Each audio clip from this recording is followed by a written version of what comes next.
Testing. Testing 1, 2, 3. Ada? Okey.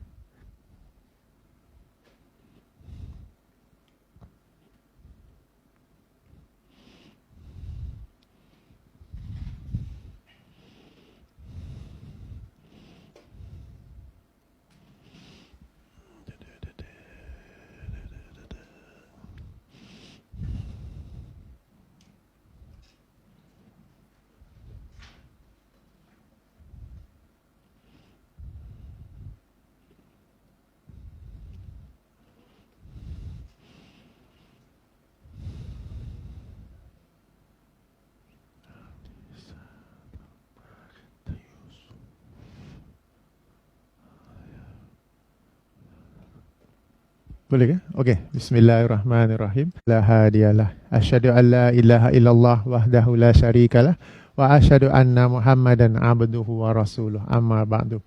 Assalamualaikum warahmatullahi wabarakatuh. Alhamdulillah dapat kita bertemu kembali dalam majlis ilmu ini dengan tajuk apakah dan siapakah Wahabi. Jadi pertama sekali nak buat disclaimer bahawa tajuk ini bukan IDT yang minta. Bimbang ada orang salah faham IDT ni Wahabi dan minta tajuk Wahabi.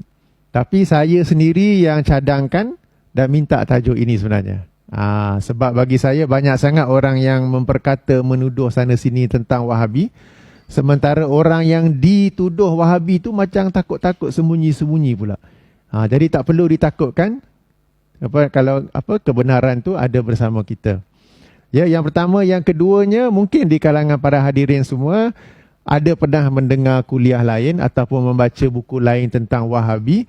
Jadi anggaplah kuliah saya malam ini sebagai sesuatu yang saling melengkapi. Bukan saya nak kata yang lain tu tak betul ke apa, saya punya ni yang terbaik apa ke. Tapi kita kata saling melengkapi, saling complement each other. Okey, jadi first kali kita terus pada point. Apakah itu Wahabi? Ya, bila bincang Wahabi ni sebahagian orang mereka mengaitkannya pada beberapa tokoh tertentu.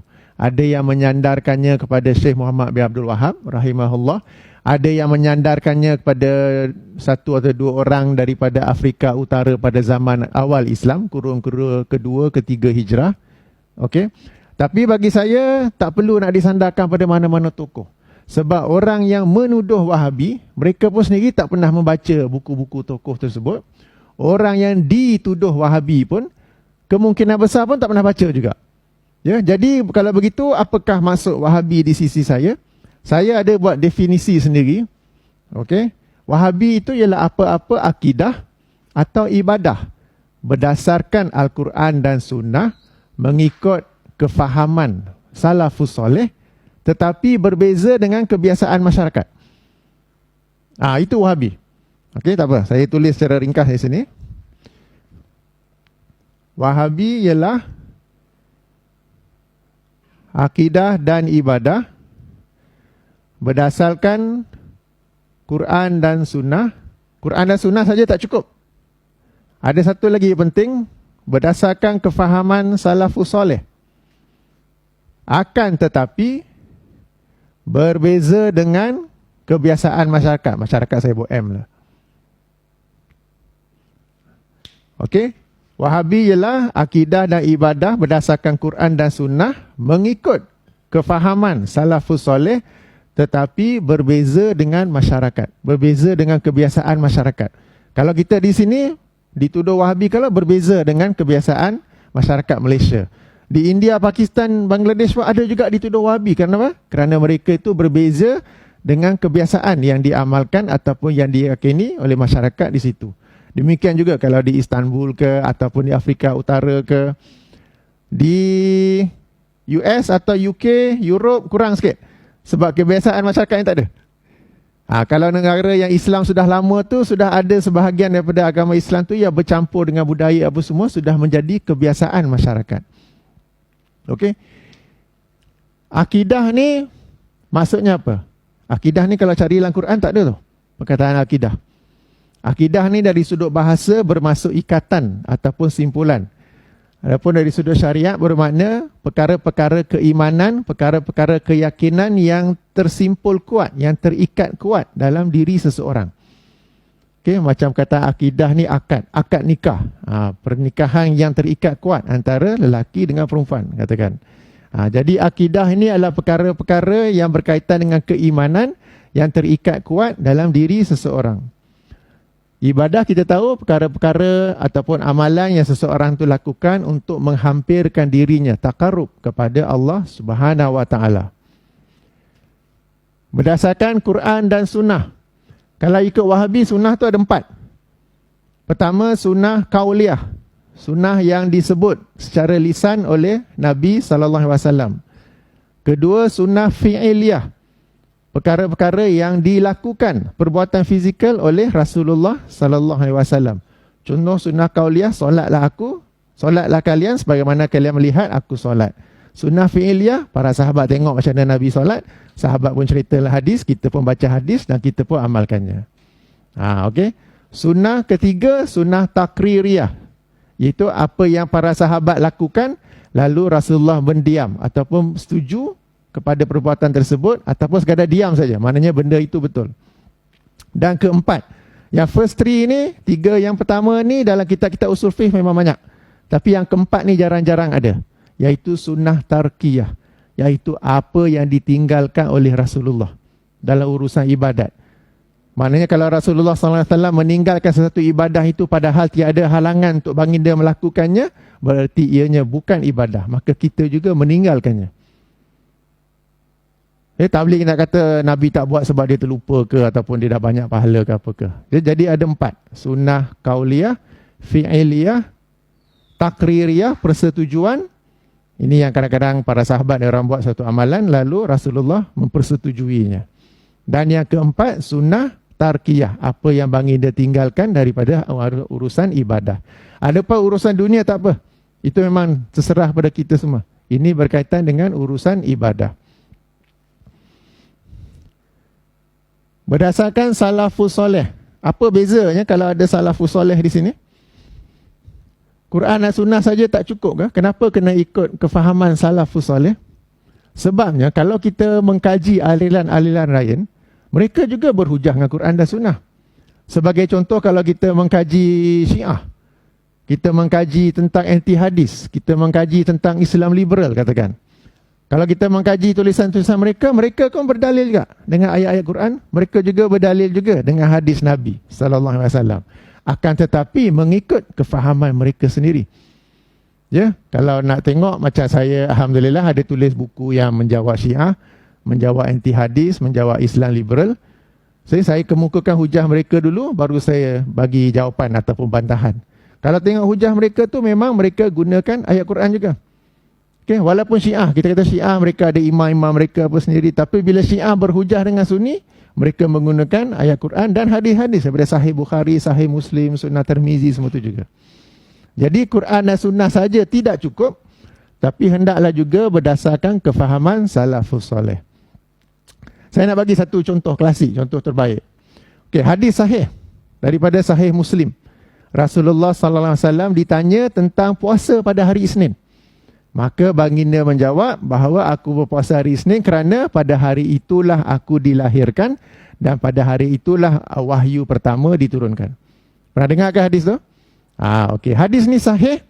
Dan bagi masyarakat terkemudian, masyarakat sekarang ini bila mereka menyambut Maulid Nabi pada 12 Rabiul Awal, kita tanya apa dalil? Mereka akan bacakan hadis itu. Sama juga macam Maulid tahun ini, Jumaat sebelum Maulid itu khutbah Jumaat. Saya di Selangor lah. Khatib pun membacakan hadis yang sama sebagai dalil membolehkan sambutan Maulid Nabi. Kan? Nabi berpuasa sempena hari lahirnya tu. Okey lah tu. Sebab sahabat tanya, wahai Rasulullah, kenapa puasa hari Isnin? Rasulullah jawab, hari Isnin ni sebab hari aku dilahirkan dan juga hari wahyu pertama diturunkan, Isninnya tu. Okay, dalil untuk sambutan Maulid Nabi. Tapi Wahabi ni, Wahabi ni masalah ni. Dia tolak.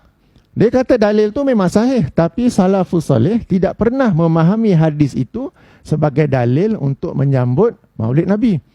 Apa yang dilakukan, apa yang difahami oleh salafus soleh ialah mereka berpuasa pada setiap hari Isnin, setiap minggu, sepanjang tahun. Bukan sekali setahun ke? Boleh tangkap tak? Boleh faham? Jadi hadis yang sama, salafus soleh mereka pandang hadis tu, memahami hadis itu sebagai keutamaan anjuran untuk berpuasa sunat pada hari Isnin. Bukan Isnin yang berkaitan dengan 12 Rabiul Awal ke apa, tapi Isnin setiap minggu.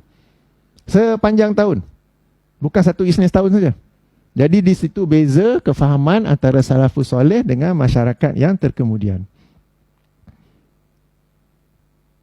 Itu secara ringkas apa yang saya masukkan dengan definisi Wahabi ni. Tapi saya nak tanya pula, ni salafus soleh ni sejak bila boleh jadi dalil agama? Boleh ke kita nak pakai kefahaman salafus soleh ni maksudnya 3 generasi awal umat Islam, yakni para sahabat Nabi sallallahu alaihi wasallam, tabi'in dan tabi'in. 3 generasi pertama ni, kefahaman mereka ni menjadi dalil, menjadi hujah. Tak cukup dengan Quran dan Sunnah saja. Sebab Quran dan Sunnah saja, lain orang, lain arelan, lain puak apakah akan memahaminya dengan cara yang berbeza. Jadi apa dalilnya kita nak kata Quran dan Sunnah ni kena faham ikut salafus soleh? Tak apa, jom kita rujuk dalam Quran. Kita rujuk dalam surah Yusuf, surah ke-12, ayat 108. Okay, boleh rujuk dalam Quran masing-masing, dalam phone ke, tablet ke, apa ke. Surah Yusuf. Kalau nak Quran yang bercetak pun ada kat sini. Yang tak ada tu tak apa, mesti dah hafal kan? Mesti sudah hafal, okey tak apa. Surah Yusuf, surah ke-12, ayat 108, di mana Allah SWT berfirman, Kul, katakanlah wahai Muhammad. Macam mana dah jumpa ke?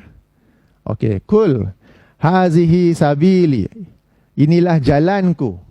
Ad'u ilallah, aku menyeru kepada Allah. Ala basirah, atas bukti yang nyata. Ana wa manit taba'ani, aku dan orang-orang yang mengikutiku. So bila ayat ni turun, orang-orang yang mengikuti Nabi siapa? Para sahabat. Okay. Ini hujahnya bahawa masuk jalan sini bukan jalan raya tau. Jalan tu manhaj agama, metodologi agama. Inilah manhaj agama, inilah jalan agama Rasulullah sallallahu alaihi wasallam, dan juga jalan orang-orang yang mengikuti baginda, yang ini para sahabat. Okay, para sahabat ni orang yang paling faham tentang sesuatu dalil itu. Sebab bila ayat Quran itu turun ataupun bila Nabi sallallahu alaihi wasallam menyampaikan sesuatu hadis, mereka hadir live dan mereka lah yang paling faham. Okey. Ana wa manit taba'ani, dan orang-orang yang mengikuti. Wa subhanallahi wa ma ana minal musyrikin. Maha suci Allah dan tiadalah aku daripada kalangan orang-orang musyrikin. Okey, ini ayat pertama tentang mengikuti para sahabat, bahawa mereka itu juga hujah. Yang kedua, kita rujuk surah An-Nisa, surah nombor 4, ayat 115.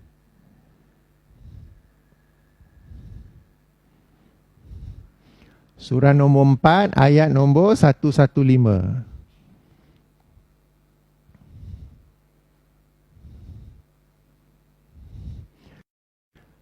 A'udzubillahi minasyaitonirrajim. Wa man yushaqiqir rasul, dan sesiapa yang menentang ataupun membantah Rasul, yakni Muhammad sallallahu alaihi wasallam, mim ba'di ma tabayyana lahul huda, setelah dijelaskan kepadanya hidayah, yakni ayat Qurannya, hadisnya, Nabi dah explain apa semua tapi dia membantah. Wa yattabi' ghaira sabilil mu'minin, dan dia itu mengikuti selain jalan orang-orang beriman. Siapa orang-orang beriman ketika ayat ini diturunkan? Para sahabat itu sendiri. Maknanya Allah di sini mengancam orang-orang yang menentang Rasulullah. Dah bagi dah dalil, dah bagi dah hujah, dah bagi penjelasan. Dan mereka itu mengikuti jalan yang lain daripada orang-orang beriman. Jalan yang lain daripada para sahabat. Apalagi Allah firman, nuwallihi ma tawalla, maka kami memberi dia kuasa untuk membuat apa yang dia nak. Itu ya orang yang menentang Rasulullah ataupun para sahabat ni, mereka ni macam okey je macam ni. Macam ada tangan tersembunyi yang menolong aja.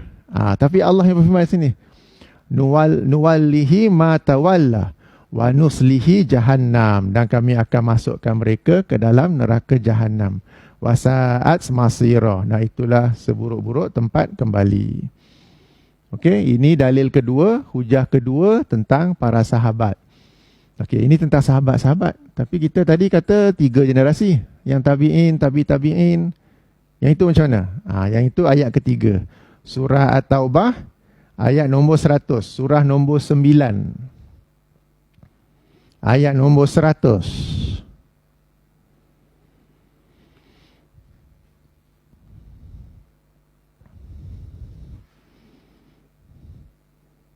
Sudah jumpa? Allah SWT berfirman, wasabiquna awwalun, dan orang-orang terdahulu yang awal, minal muhajirin, daripada kalangan orang-orang muhajirin. Muhajirin itu siapa? Para sahabat Nabi yang daripada Mekah. Kemudian mereka berhijrah ke Madinah. Okey, muhajirin, hijrah. Wal ansar, dan orang-orang ansar, penolong. Yang ini siapa? Orang-orang warga Madinah itu yang menolong, menerima penghijrahan sahabat Nabi daripada Mekah. Wallazina taba'uhum bil ihsan, dan orang-orang yang mengikuti mereka dalam kebaikan. Ini yang ikut. Maknanya para sahabat Nabi yang terdiri daripada muhajirin, ansar, dan orang-orang yang mengikuti mereka dalam kebaikan. Nah, ini siapa? Tabi'in, tabi'in. Orang kemudian pun boleh juga, asalkan mereka ini sentiasa berusaha untuk mengikut 3 generasi terawal ini. Okey, apa Allah firman tentang mereka? Radiyallahu anhum wa radu'an. Keredaan Allah ke atas mereka dan mereka juga reda kepadanya. Allah mendahulukan keredaan Allah, menunjukkan memberi kemuliaan. Okey, Allah susun ayat tu, radiyallahu anhum wa radu'an. Keredaan Allah ke atas mereka dan mereka reda kepadanya. Wa'addat lahum jannatin tajri min tahtihal anhar khalidina fiha abada zalika fawzul azim.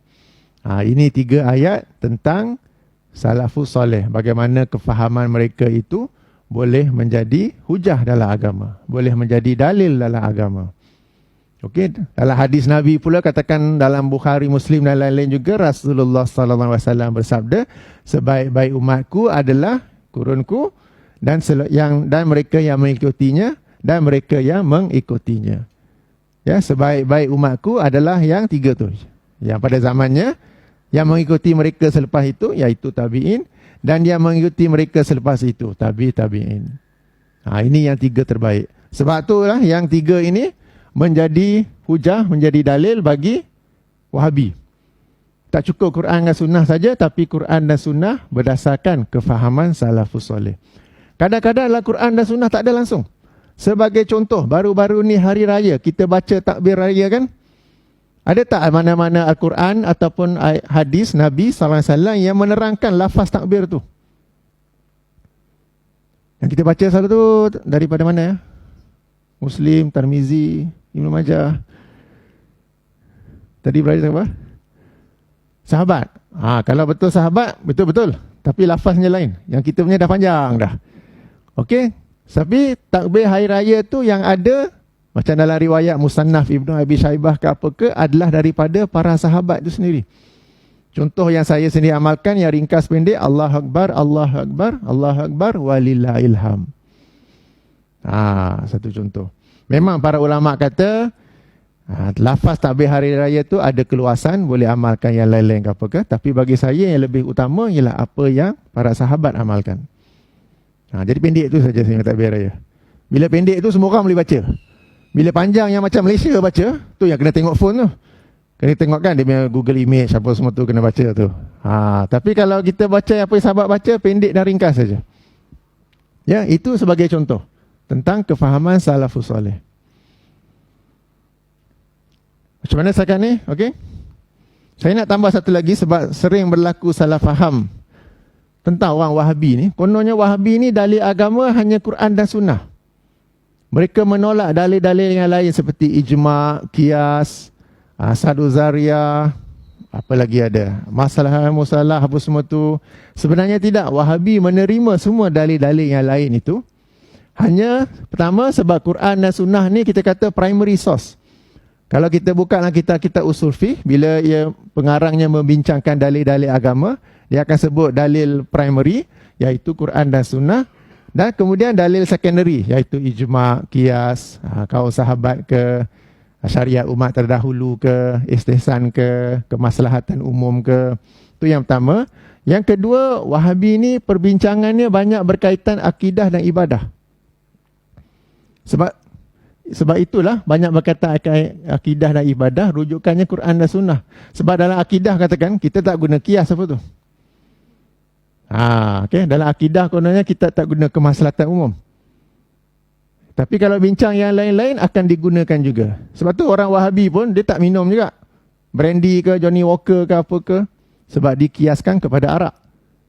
Ataupun tak ambil pil ecstasy ke apa, dikiaskan kepada sesuatu yang memabukkan. Sebagai contoh. Contoh lain, orang Wahabi bila kahwin pun minta sijil nikah juga. Sijil nikah tak ada dalil. Ianya ada berdasarkan kemaslahatan umum. Okay. Orang Wahabi pun kita katakan menjauhi ikhtilat, pergaulan bebas antara lelaki dan wanita. Kenapa? Berdasarkan ayat la taqrabu zina, jauhilah zina. Maka kerana Sa'd Uzariyah cegah sebelum parah, maka dicegah pada awal, maka menutup ruang-ruang yang boleh melakukan apa-apa kemungkaran. Jadi nak katakan Wahabi dia terima juga dalil-dalil agama yang lain, tapi yang primary memang Quran dan Sunnah, dan disebabkan selalunya bincang bab akidah dan ibadah, memang rujukan utama dia Quran dan Sunnah. Berdasarkan kefahaman salafus soleh. Dekat sini kebanyakannya Wahabi ke bukan? Tanya je. Kalau kebanyakan Wahabi boleh laju sikit, semua faham. Kalau bukan saya lah slow sikit. Kebanyakannya W ke kebanyakannya M? M ni masyarakat. Kau tak nak mengaku, malu-malu. Okey, tak apa. Yang itu intro ya, tentang apa yang saya maksudkan. Bagi yang baru datang, saya explain lagi. Wahabi itu ialah apa-apa akidah dan ibadah berdasarkan Quran dan Sunnah, mengikut kefahaman salafus soleh, tetapi berbeza dengan kefahaman masyarakat setempat. Bila kita kata macam ni, tak semestinya masyarakat ni salah. Tak semestinya Wahabi ni betul. Kita tengok dalil masing-masing tu apa. Okey? Provided yang masyarakat ni pun ada dalil, Wahabi buat dalil, kita tengok macam mana, siapa yang lebih kuat sebenarnya. Ya, tak semestinya bila buat definisi macam ni, masyarakat ni tak ada dalil ke? Ada juga. Tapi mungkin cara kefahamannya yang berbeza. Bila kita dah faham tu, kita akan nampak secara lebih luas dan secara lebih tenang. Tidak tuduh-menuduh dengan bentuk yang negatif ataupun permusuhan.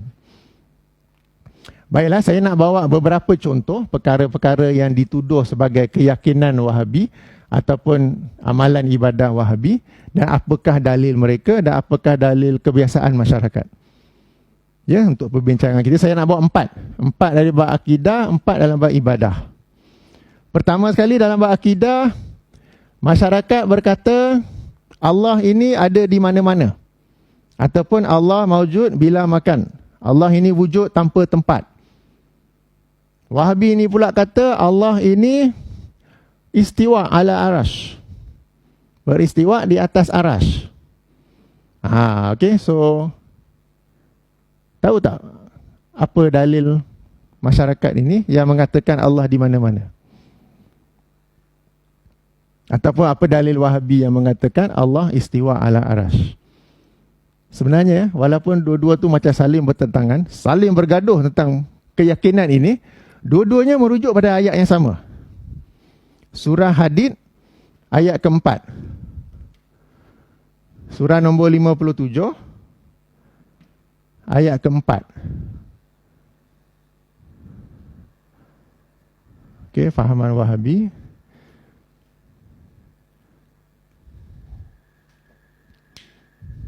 Jom tengok dalam Quran.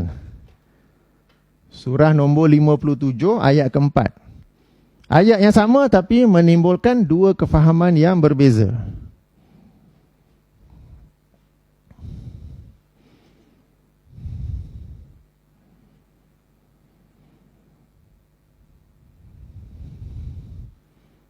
Sudah jumpa ke? Okay, a'udzubillahi minasyaitonirrajim. Huwallazi khalaqas samawati wal ard. Dialah Allah yang mencipta langit dan bumi fi sittati ayyam, pada 6 masa. Summastawa 'alal arsh, kemudian istiwa di atas arsh. Ini Wahabi punya hujah. Okey, tapi tengok sambungan ayat. Ya'lamu ma yaliju fil ardi wa ma yakhruju. Yang ini Allah mengetahui apa yang masuk ke dalam bumi dan apa yang keluar daripadanya. Wa ma yanzilu minas sama'i wa ma ya'ruju fiha, dan apa yang turun daripada langit dan apa yang naik kepadanya. Wa huwa ma'akum aina ma kuntum, dan dia yang ni Allah bersama kamu di mana saja kamu berada. Ini dalil ni masyarakat bahawa Allah ni ada di mana-mana. Okey, ya, wa huwa ma'akum, dan dia bersama kamu aina ma kuntum, di mana saja kamu berada. Ini dalil kebiasaan masyarakat bahawa bila mereka berkata Allah itu di mana-mana, ataupun sebaliknya Allah itu wujud tanpa makan, tanpa tempat. Wallahu bima ta'maluna basir, dan Allah terhadap apa yang kalian lakukan Maha melihat. Jadi berdasarkan ayat ini, masyarakat kita memahami bahawa Allah itu di mana-mana. Dan berdasarkan ayat ini juga, bila dikatakan Allah beristiwa di atas arasy, mereka memahaminya bahawa Allah ini bersemayam sebagaimana Sultan bersemayam di singgasananya dalam istana. Sebagaimana Agung bersemayam di singgasananya dalam istana negara. Dan ini menimbulkan sesuatu yang impossible, tak boleh jadi. Takkan Allah tu duduk macam mana makhluk duduk? Takkan Allah itu memerlukan kerusi sebagai makhluk memerlukan kerusi? Kan nak bagi darjat kebesaran Tun Tan Sri banyak sangat, akhirnya kena duduk kan? Allah ni lama-lama berdiri, betul kena duduk bila duduk pula, bila nak kata ada objek duduk atau objek, maknanya yang berjisim duduk atau berjisim. Apakah Allah tu berjisim? Timbul soalan tu pula. Kemudiannya duduk atas kerusi, duduk atas singgasana, maknanya Allah itu memenuhi ruang. Sebab kerusi besar ni duduk, maknanya dia memenuhi ruang kerusi itulah. Okey. Kemudian timbul lagi soalan. Macam-macam dia orang tanya. Apa nak kata lagi? Allah lagi besar ke singgasana lagi besar? Kalau orang kata singgasana lagi besar, ni ada yang lagi besar daripada Allah ke? Kalau singgasana kecil, Allah duduk tak muat. Macam-macam dia orang fikir. Lepas tu kena ada cushion ke tak ya? Jadi benda-benda ni menyebabkan mereka kata tak mungkin Allah ni beristiwa ala arasy. Maka berdasarkan itu, kebiasaan masyarakat berkata ayat itu perlu ditakwilkan, perlu diubahkan, bahawa maksudnya Allah berkuasa, ataupun maksudnya Allah mengurus alam ini. Ianya tidak boleh bermaksud secara zahir.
Testing 1, 2, 3.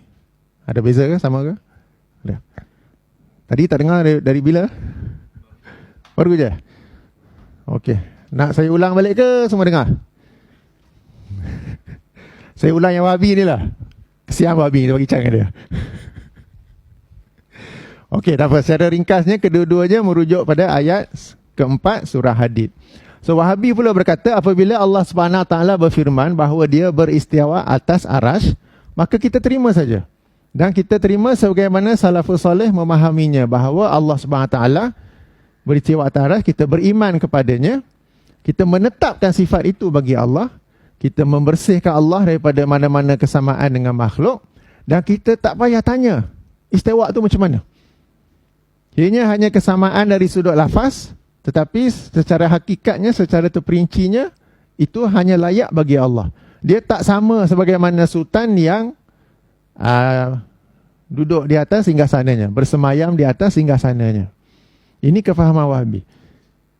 Okey, dan Wahabi juga boleh jawab soalan-soalan yang ditanya oleh masyarakat.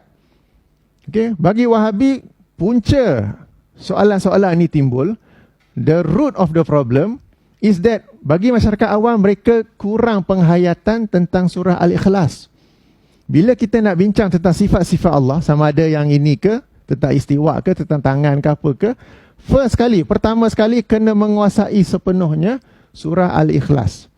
Surah Al-Ikhlas ni yang kita semua hafal. Antara yang pertama saya sendiri hafal dulu. Dulu hafal surah Al-Ikhlas, Inna A'tayna Al-Fatihah. Kan? Waktu hafal surah Al-Ikhlas pula, bila baca sama dengan sepertiga Quran. Tapi time tu kecil-kecil tak faham sangat. Bila dah besar sikit, belajar tentang Wahabi, baru faham. Okey, Qul huwallahu ahad kita tahu. Allahus Somad. Penting sini. Allahus Somad maksudnya apa?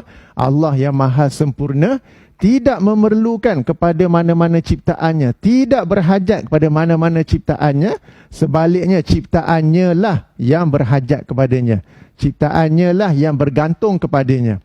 Maka kalau kita faham Allahus Somad, tak timbul soalan Allah ni perlukan kerusi ke?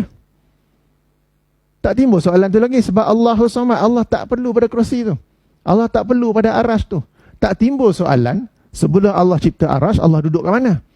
Tak timbul soalan tu sebab Allah ni As-Samad, dia sempurna, perfect and independent kalau nak sebut ke English. Doesn't rely on anything else. Tapi kita ni makhluk yang sentiasa bergantung pada Allah. Kita ni makhluk yang bergantung pada kerusi. Bila letih nanti saya duduk. Tapi bagi Allah, dia tak perlu kerusi tu. Tapi Allah mengkhabarkan dirinya istiwa ala arash, maka kita beriman kepada itu saja. Kita tak kata Allah istiwa sebab Allah perlukan singgasana, sebab Allah letih ke, cushion ke, apa ke, semua tu. Tak wujud soalan-soalan seperti itu. Ya, Allahus Samad, lam yalid walam yulad, tidak dilahirkan, tidak melahirkan, walam yakul lahu kufuwan ahad, dan tidak ada satu jua pun yang sama dengannya ataupun semisal dengannya. Bila yang ayat akhir ni kita faham, kita tahulah Allah tu istiwa dengan cara yang layak baginya. Tak sama dengan mana-mana sultan ataupun maharaja ke apa ke, yang cara mereka bersemayam. Jadi tak timbul yang Allah ini sifatnya macam makhluk. Tak timbul soalan-soalan semua tu. Dan jadi bila kita faham surah Al-Ikhlas ni dengan mendalam, dengan bagus, bila kita baca ayat-ayat, hadis-hadis tentang sifat-sifat Allah, tak akan terbayang punya yang ianya ada kesamaan dengan makhluk. Bila tak faham, itulah yang bila baca-baca tu, macam manusia je, macam makhluk je, tak boleh jadi ni. Kena tukar ayat tu, kena takwil ayat tu. The root of the problem is kurang penguasaan daripada surah Al-Ikhlas. Dan bila baca tentang ayat-ayat sifat, hadis-hadis sifat, mula terfikir sebagaimana makhluk. Dan sudah tentu tak boleh jadi, maka ditukarnya. Bukan nak tukar pemahaman diri sendiri, tapi ditukarkan ayat tu. Jadi terbalik. Bagi Wahabi ni pula, ayat-ayat Al-Quran, hadis-hadis Nabi SAW tentang sifat-sifat Allah ini difahami first kali dengan asas surah Al-Ikhlas yang kuat, yang betul. Jadi dah tahu tu, kita tahu Allahus Samad, Allah tak pernah memerlukan semua-semua tu. Kata nanti, lepas ni nanti kita bincang tentang Allah di langit. Mereka akan kata pula Allah ni perlu pada langit. Tak, kita kata Allah tak pernah perlu pada langit. Langit yang perlu pada Allah. Okey? Dan bagaimana Allah di langit, bagaimana Allah istiwa atas arash, itu hanya layak bagi dia. Tidak ada kesamaan langsung dengan mana-mana makhluk dia. Jadi ini kefahaman Wahabi tentang ayat tadi tu, istiwa ala arash. Boleh nampak ke beza antara dua tu? Ada apa-apa soalan sebelum saya sambung lagi? Dia maknanya semua faham. Saya nak bawa satu ayat lain. Surah Yunus, ayat ketiga.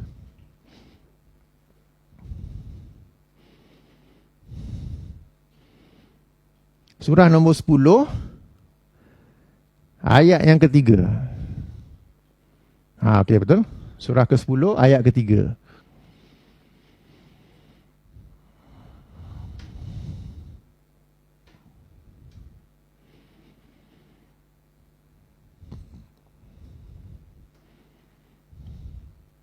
Okay, a'udzubillahi minasyaitonirrajim. Inna rabbakumullahu allazi khalaqaqas samawati wal ard. Sesungguhnya Tuhan kalian ialah Allah yang mencipta langit dan bumi fi sittati ayyam, dalam 6 masa. Summastawa 'alal arsh. Kemudian Allah beristawa di atas arasy. Yudabbirul amru. Dari situ dia mentadbirkan urusannya. Ma min syafi'in illa min ba'di iznih. Dan tiada siapa yang dapat memberi syafaat kecuali setelah mendapat izin daripadanya, yakni pada hari akhirat, tentang memberi syafaat. Zalikumullahu rabbukum fa'buduh. Demikianlah Tuhan kamu, demikianlah Allah Tuhan kamu, maka sembahlah akan dia. Afala tazakkarun. Apakah kamu tidak berfikir? Okay, dalam ayat ini Allah menerangkan tentang sifat-sifatnya. Antara sifat itu ialah bahawa Allah ini beristawa di atas arasy dan menguruskan alam ini dari sana. Kemudian Allah cerita juga tentang syafaat, bahawa kita ni tak boleh bagi syafaat melainkan dengan izinnya di hari akhirat nanti. Yang penting lepas tu, zalikumullah, zalikum, demikianlah Allah Tuhan kamu. Maknanya Allah cerita-cerita tu, Allah kata demikianlah, itulah ciri-ciri Tuhan kamu, maka sembahlah Tuhan tu. Allah tak suruh kita pergi tukar. Macamlah saya kata kan, sebagai perumpamaan, Maha Suci Allah dari sebarang kesamaan, saya terangkan tentang diri saya. Saya Hafiz Firdaus, tinggi 6 kaki 1 inci, rambut nak habis dah. Okay, kopiah tak pakai, t-shirt tak ada. Bersahabatlah dengan saya. Demikianlah ciri-ciri saya, bersahabatlah dengan saya.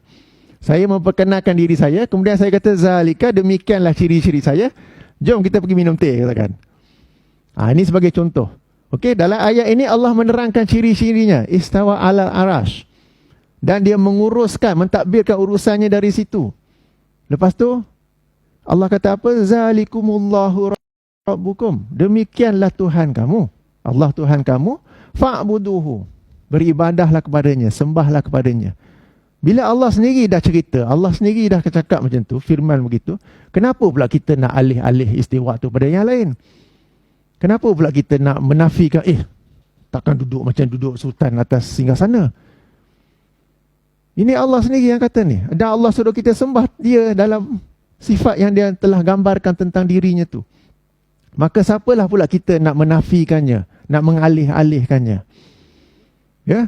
Jadi ini satu ayat yang sangat jelas ni untuk kita terima saja. Istawa ala arash. Ya, zalikumullahu rabbukum fa'buduhu. Maka sembahlah dia. Jangan kita, ni tak boleh jadi ayat ni. Kita pula nak tukar-tukar apa semua tu. Kemudian baru nak sembah apa yang telah ditakwilkan tu, apa yang telah ditukar tu. Itu satu kesalahan. Demikianlah hujah Wahabi.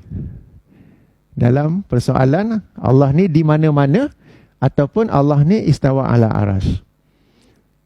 Okey, kalau kita dah sebut macam tu, lalu sekarang ni bila Allah berfirman wahwa ma'akum aina ma kuntum, apa pula maksudnya? Tadi itu kan hadis. Surah hadis tadi, balik kepada ayat keempat. Kan Allah berfirman wahwa ma'akum aina ma kuntum, dan dia bersama kalian di mana saja kalian berada. Okey. Perkataan bersama itu, tak payah kita nak buat tafsiran yang memaksa-maksa ke apa. Bersama tak semestinya berada sebelah. Contohnya, isteri saya tak hadir malam ni, tapi saya tetap bersama isteri dari sudut apa? Dari sudut ingatan, dari sudut doa, dari sudut kerinduan, katakan sebagai contoh. Bersama juga tu. Ini bukan tafsiran yang dipaksa-paksa, tapi boleh saja dari sudut bahasa. Tak semestinya isteri kena ada sebelah. Itu sebagai contoh. Jadi bila Allah SWT berfirman bahawa dia bersama kita di mana jua kita berada, bukanlah bermakna zat Allah tu ada bersama kita, tetapi pengetahuan Allah, rahmat Allah, pengawasan Allah. Atau dalam ayat ini yang sebenarnya Allah masukkan, ada di sambungan ayat tu, wallahu bima ta'maluna basir. Dan Allah terhadap apa yang kamu lakukan, apa yang kamu amalkan, maha melihat. Jadi kebersamaan Allah itu dalam konteks Allah melihat apa yang kita buat. Jadi ayat ini bukanlah dalil atau hujah nak kata Allah di mana-mana, tetapi kebersamaan Allah itu adalah dari sudut Allah maha melihat dan mengawasi, mengetahui apa yang kita lakukan. Khasnya bila seorang-seorang dengan handphone, dengan 5G. Orang Malaysia 5G belum? Belum lagi. Ni pakar telekomunikasi kat sini ni. Laju je duk download gambar-gambar yang ya, tapi Allah melihat apa yang kita lihat tu. Jadi firman Allah, wahwa ma'akum ainama kuntum, bukanlah bermaksud Allah itu di mana-mana, tapi bermaksud pengetahuan, pengawasan. Boleh jaga, bermaksud rahmat Allah itu ada di mana-mana. Tapi dalam konteks ayat ni Allah sendiri yang sambung, wallahu bima ta'maluna basir. Dan Allah terhadap apa yang kamu amalkan maha melihat. Maknanya kebersamaan Allah dalam konteks ayat ini ialah Allah melihat apa yang kita buat di mana jua kita berada. Di sini ke, dalam kapal terbang ke, dalam tempat tersembunyi ke, tempat yang gelap ke, tempat yang tak ada CCTV ke, tapi Allah tetap melihat. Okey ke setakat ni tentang istawa alal arash? Sebelum kita masuk Allah di langit pula. Semua okey ke? Semua Wahabi sini. Saya cuba bercakap adil, bagi hujah masyarakat, bagi hujah Wahabi ya. Okey, ada satu lagi ya, yang disebut sebagai tafwid.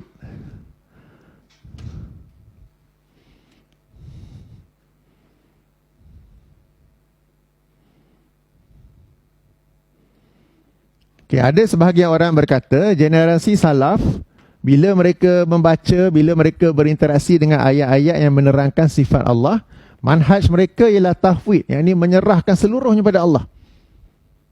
Okey, ada yang berkata begitu.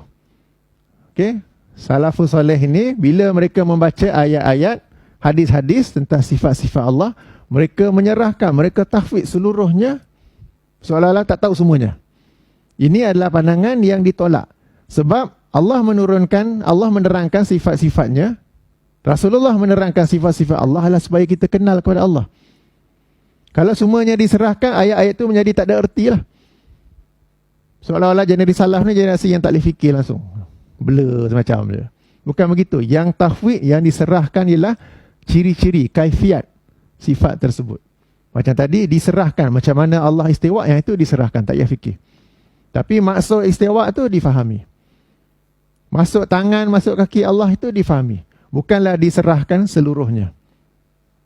Yang ini penting sebab kalau kita katakan kita Google manhaj salafus soleh tentang nas-nas sifat, akan ada yang kata mereka ni tahfidz seluruhnya.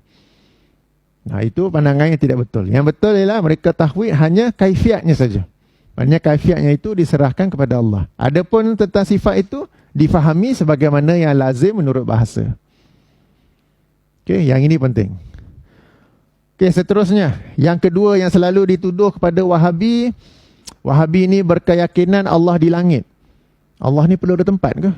Macam kita ni kena ada tempat, kena ada rumah, kena ada building ni nak bagi kuliah.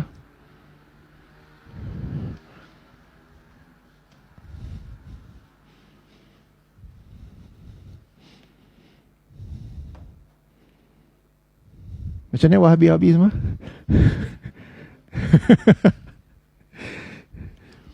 Sebab mengikut kebiasaan masyarakat, Allah ni tidak di mana-mana. Tapi mengikut Wahabi, Allah ini di langit. Di langit dan beristiwa di atas arasnya.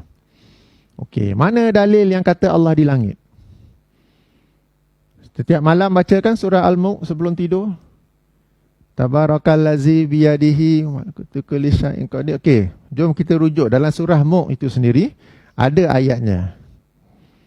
Surah nombor 67. Ayat nombor 16.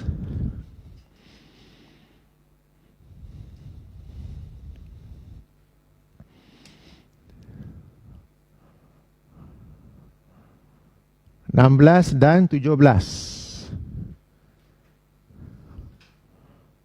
Ada banyak ayat, ada banyak ayat tentang Allah di langit, tapi ini saya assume kita selalu baca surah Al-Mulk. Kalau tak selalu pun adalah juga baca. Dalam ini ada ayat yang menerangkan Allah di langit. Surah nombor 16. Dah jumpa dah ke? A'udzubillahi minasyaitonirrajim. Amintum. Apakah kalian berasa aman, berasa selamat, berasa tenang? Man fis sama, dengan yang berada di langit. Ayyakhsifa bikumul ard, bahawa dia menenggelamkan kamu ke dalam bumi. Fa iza hiya tamur, apabila ia bergoncang. Tamur tu kita kata move side by side. Rasulullah ni bukan geologis, tapi dah tahu bila earthquake tu earth splits move side by side. Belajar geologis apa sini? Ada ke? Bila gempa bumi kan plat bumi tu bergerak kan? Tapi Nabi SAW 1400 lebih tahun yang lalu telah menerangkan tentang earthquake. Tapi ayat ini Allah tanya, apakah kita ni, apakah kalian ni berasa aman, berasa selamat dengan yang berada di langit, bahawa dia tidak akan menenggelamkan kamu ke dalam bumi apabila berlakunya gempa bumi. Tapi kat langit tu siapa? Siapakah yang di langit yang mampu menjadikan gempa bumi di bumi ni? Malaikat ke? Tak, kalau malaikat pun, malaikat ambil perintah daripada Allah. So yang di langit yang mampu menjadikan gempa bumi di bumi ini hanyalah Allah Subhanahu Wa Taala. Sebab tu kalau tengok dalam terjemahan tu akan dikatakan, apakah kalian berasa aman dengan Allah yang berada di langit, bahawa dia akan menenggelamkan kamu ke dalam bumi apabila bumi ini bergoncang-goncang ataupun gempa bumi. Ini ayat yang selalu kita baca sebenarnya. Sambung lagi ayat nombor 17. Amintum, atau apakah kamu berasa aman, man fis sama, dengan yang berada di langit, ayyursila alaikum hasiba, bahawa dia mengutuskan ke atas kamu angin yang kuat. Boleh jadi hurricane, boleh jadi typhoon, boleh jadi puting beliung. Fasata'lamuna kaifa nazir, maka lihatlah bagaimana sikap kamu apabila diberikan peringatan. Sekali lagi, siapakah yang di langit ini yang mampu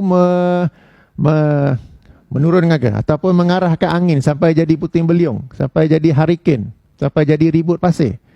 Tidak yang lain ialah Allah Subhanahu Wa Taala. Ini dua antara sekian banyak dalil yang menunjukkan Allah itu di langit.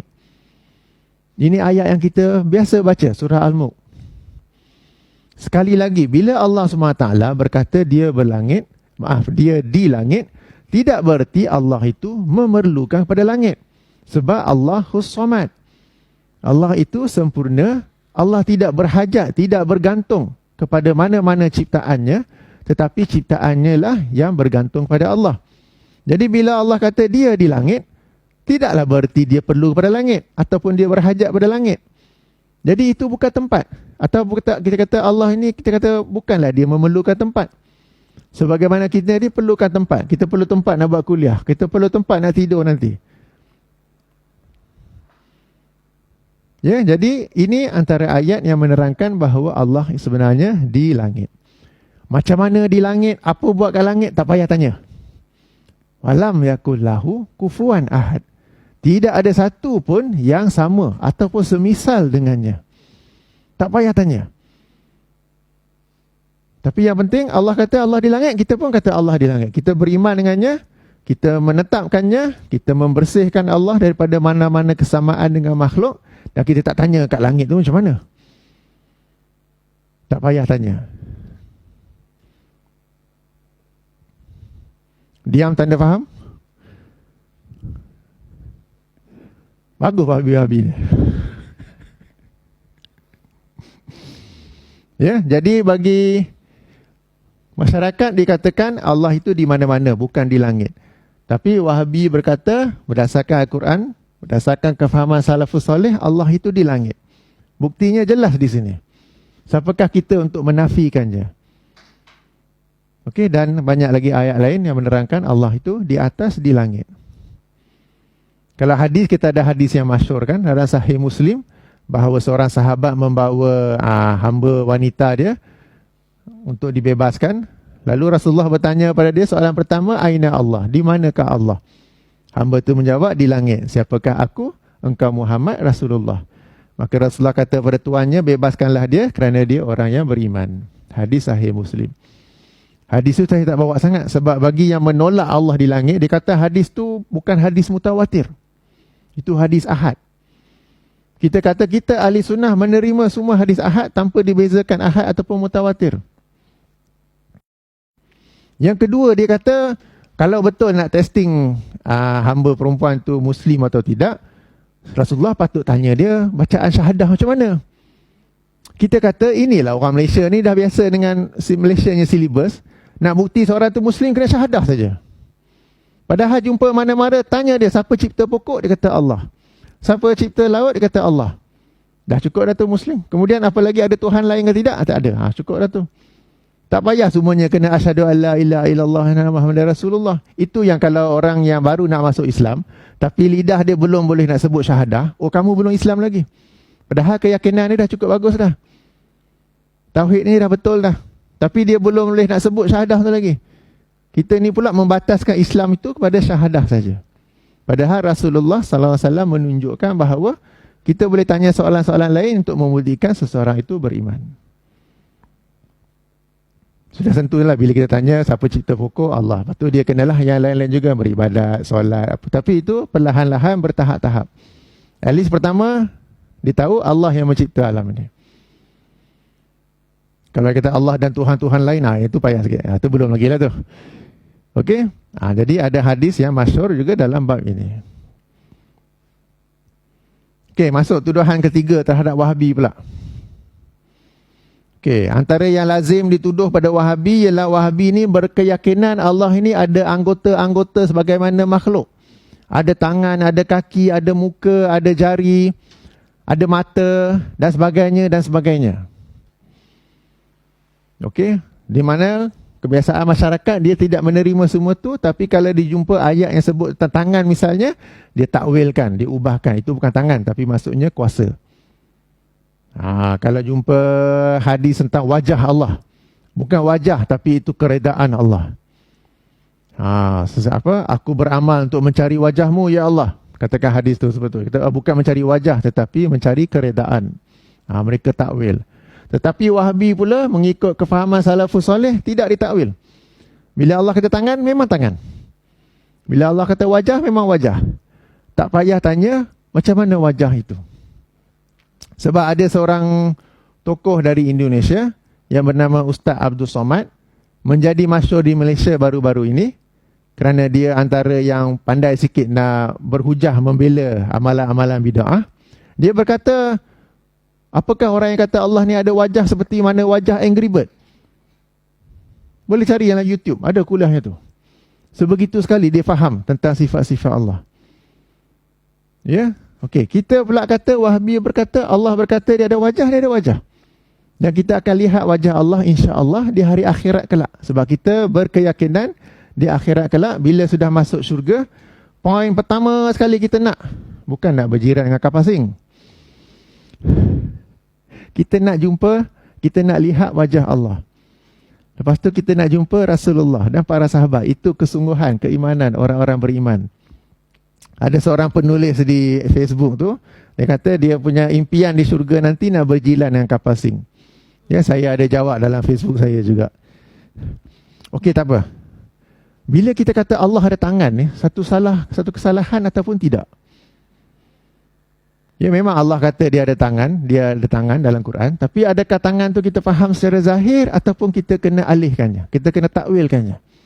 Mari kita rujuk surah Al-Maidah ayat nombor 64.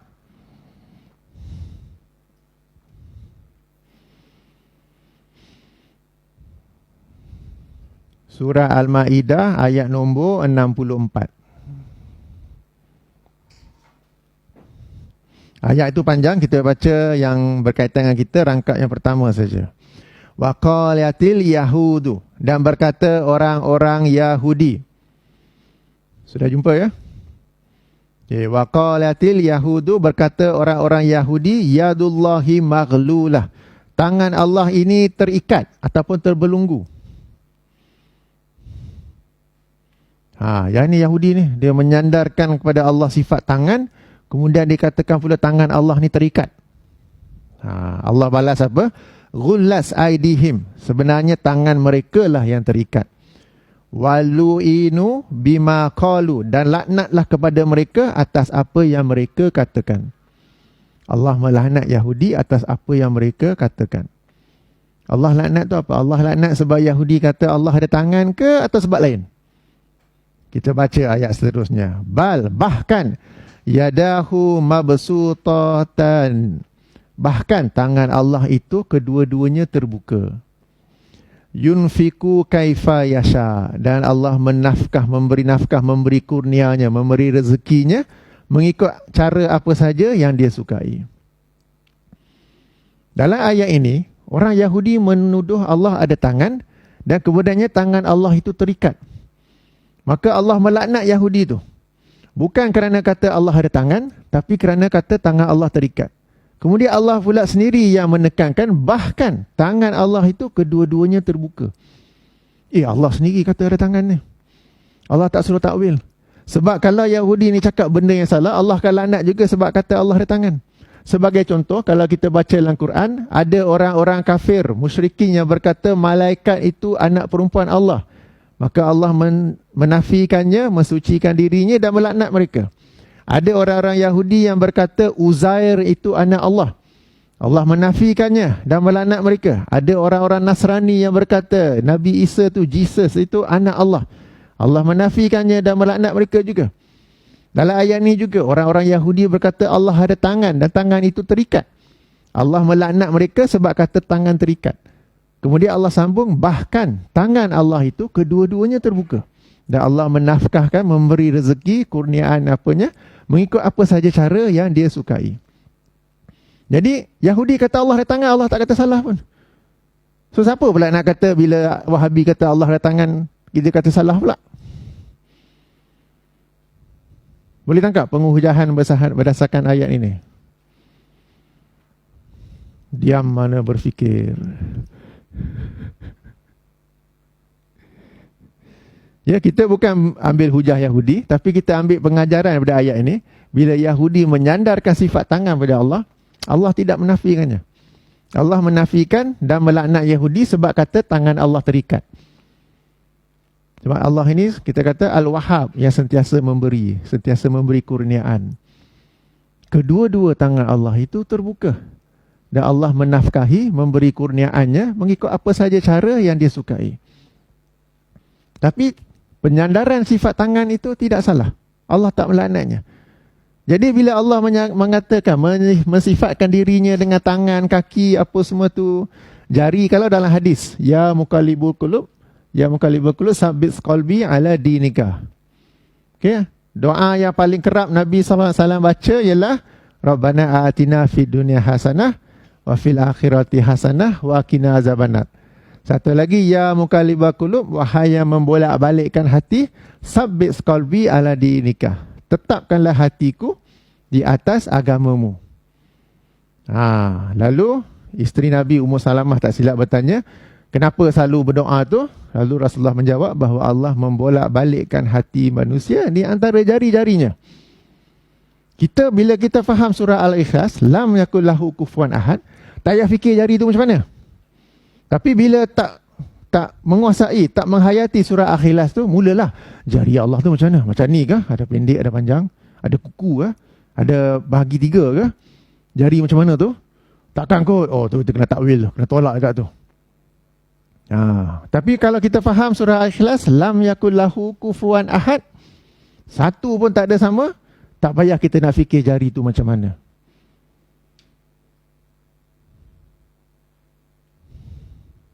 Okey.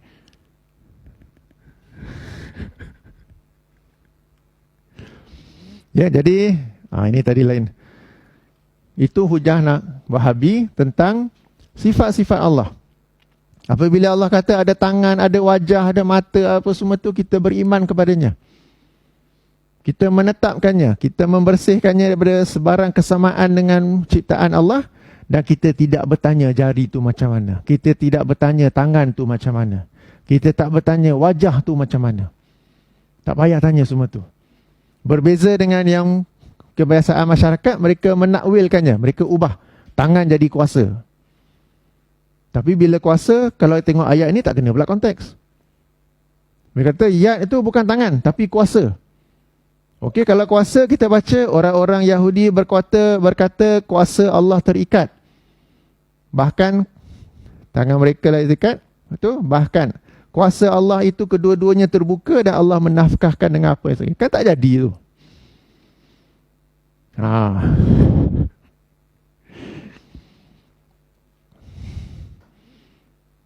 Boleh diam tanda faham.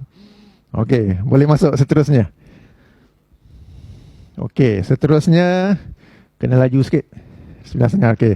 Seterusnya antara yang dituduh kepada Wahabi ialah mereka ini memiliki akidah tauhid Trinity. Tauhid 3 serangkai. Tauhid rububiyah, tauhid uluhiyah dan tauhid asma wa sifat. Ini mana mari tauhid 3 ni? Kalau tauhid tu satu-satulah. Jadi macam Kristian pula, ada Holy Father, ada Jesus, ada satu lagi apa? Holy Spirit. Okey. Macam itu pula jadinya. So macam mana nak jawab Wahabi sekalian? Pertama sekali, adanya tauhid 3 ni boleh panggil bid'ah ke tidak? Sebab kalau kaji ayat Quran, kaji hadis, tak ada pula tauhid 3 tu.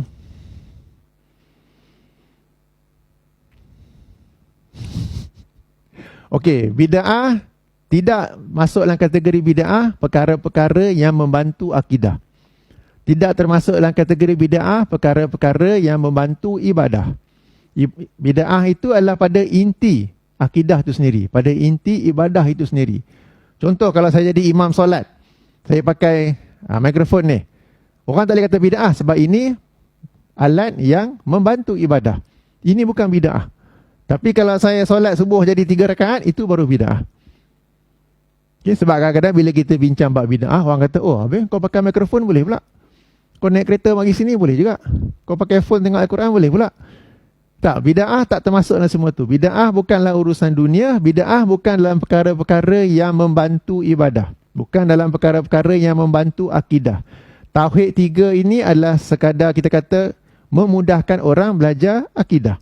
Sama juga sebagaimana masyarakat, mereka pula sifat 20. Kalau yang 3 tu kata salah, 20 tu lagi salah sebenarnya. Kan, yang tauhid 1 tu jadi 3 dah salah. Habis yang 1 jadi 20 tak salah pula. Tapi kita faham bahawa bila kata sifat 20, bukanlah dibahagikan Allah tu jadi 20. Itu cara pengajian mereka. Okay, cara pengajian Wahabi pula tauhid 3. Sini belajar ke sifat 20? Okey. Saya tak belajar. Saya tak belajar kecuali bila kursus kahwin. Tahun 95. So dalam silibus tu Jawi tu, saya duduk di KL, ada buku Fadu'annya tu, ada sifat 20 tu, belajar sendiri. Baca sifat pertama tak faham-faham. Okeylah, saya slow kan. Yang kedua tak faham, ketiga tak faham, surrender. Dia fikir ini kalau kena interview, sebab zaman saya dulu bila nak kahwin nanti dia interview. Baru lulus kursus kahwin apa semua tu. Ini tak lulus, payah tak boleh kahwin ni. Alhamdulillah, bila pergi interview kahwin tu, dia tanya doa kunut dengan bacaan tasyahud akhir. Okey. Itu tahun 95. Daripada tahun 95 sampai sekarang, sampai saya dah bernikah 4 kali, Alhamdulillah, saya tak faham macam mana doa kunut dan tasyahud akhir tu boleh menjadikan saya suami yang lebih baik. Sehingga perlu ditanya peluang kahwin. Kalau tanya apa tanggungjawab suami, okey juga. Kalau tanya tentang peranan suami apa tu, okey juga. Apa kaitan kunut dengan bacaan tasyahud? Tak apa, tapi dah lulus lah kan. Tapi lulus dengan balik pun macam, apa kaitan Sampai sekarang tak faham apa kaitan Okey, tak apa. Jadi saya ni sifat 20 saya tak belajar. Jadi saya tak boleh nak komen. Sebab tak adil untuk saya nak komen ke apa ke. Sebab sendiri tak belajar. Jadi yang dah belajar sini lebih tahulah kot. Saya belajar Tauhid 3. Dan Tauhid 3 ni kita kata bukannya Allah tu terbahagi kepada 3. Tapi Tauhid 3 ni untuk memudahkan kita belajar tentang Tauhid dan memudahkan kita mentauhidkan Allah. Dalil-dalil bagi Tauhid 3 sangat senang. Pertama sekali Tauhid Rububiyah. Dalilnya apa? Kita baca surah Al-Fatihah. Alhamdulillahi Rabbil Alamin.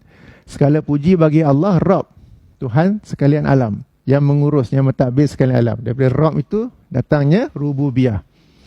Apakah Tauhid Rububiyah? Maknanya kita kata hanya Allah yang mencipta alam ini, hanya Allah yang mengatur, mentadbir alam ini, dan hanya kepada Allah kita serahkan perkara-perkara tentang alam ini. Hanya dengan izin Allah saya dah tak dapat datang kelas ini. Hanya dengan pengurusan pentadbiran Allah kita ada kuliah malam ini. Hanya dengan izin Allah kita dapat balik rumah selamat nanti insya-Allah. Bukan kerana yang lain-lain. Kalau ada benda hilang ke apa ke, kita cari dengan mata tak boleh. Kita minta tolong pada Allah. Sebab hanya Allah yang tahu perkara gaib. Bukan jumpa bomoh. Dompet hilang, kunci kereta hilang, bukan jumpa bomoh. Berdoalah kepada Allah. Itu Tauhid Rububiyah itu. Macam berlaku saya sendiri baru-baru ni. Kunci kereta hilang. Kunci kereta ada, yang spare tu hilang. Ni cabaran orang poligami. Dia kadang-kadang tak ingat rumah mana letak. Bukan sekadar rumah mana. Kat rumah mana, dekat laci mana ke, meja mana ke, apa ke. Jadi kalau seseorang tu yang masih monogami, tapi kat rumah yang satu pun barang asyik hilang, tak payahlah poligami. Okey, cabaran poligami ni kadang, saya hari tu, kunci tu, saya tak ingat saya letak mana. Cari-cari tak jumpa. Kunci Volvo yang dipanggil remote sekarang kan, telefon Federal Auto. Barunya berapa? 1,006. Alamak, tak apa, saya cari balik. Cari-cari tak jumpa. Lalu akhirnya saya berdoa, ya Allah, tunjukkanlah kepadaku di mana aku letak kunci kereta itu. 2-3 hari kemudian terus terlintas dalam kepala, teringat, ada kat situ. Pergi ke rumah tu, tengok memang ada di situ. Jadi kita ada benda hilang, kita cari tak jumpa, jangan jumpa bomoh. Jangan tanya pawang ke apa ke, sendiri tanya pada Allah. Itu satu contoh lah. Okay, Tauhid Rububiyah. Itu dari sudut itu. Kita mentauhidkan Allah dari sudut alam ni semuanya. Kemudiannya Tauhid Uluhiyah. Tauhid ibadah maksudnya. Apa dalilnya? Iyyaka na'budu wa iyyaka nasta'in. Hari-hari kita baca surah Fatihah tu. Hanya kepada Engkau lah kami beribadah, ya Allah. Dan hanya kepada Engkau lah kami meminta pertolongan. Apa maksud Tauhid Uluhiyah ni? Hanya Allah yang boleh mensyariatkan sesuatu ibadah. Dan hanya kepada Allah kita menunjukkan ibadah itu. Kalau kita faham Tauhid Uluhiyah ni, kita tak akan berani buat bid'ah. Sebab bila kita buat bid'ah, kita rasa kita ni macam Tuhan yang boleh mensyariatkan satu ibadah baru. Tapi Tauhid itu aja, hanya Allah boleh mensyariatkan ibadah tu. Walaupun sekecil-kecil baca Yasin 3 kali sempena akhir tahun.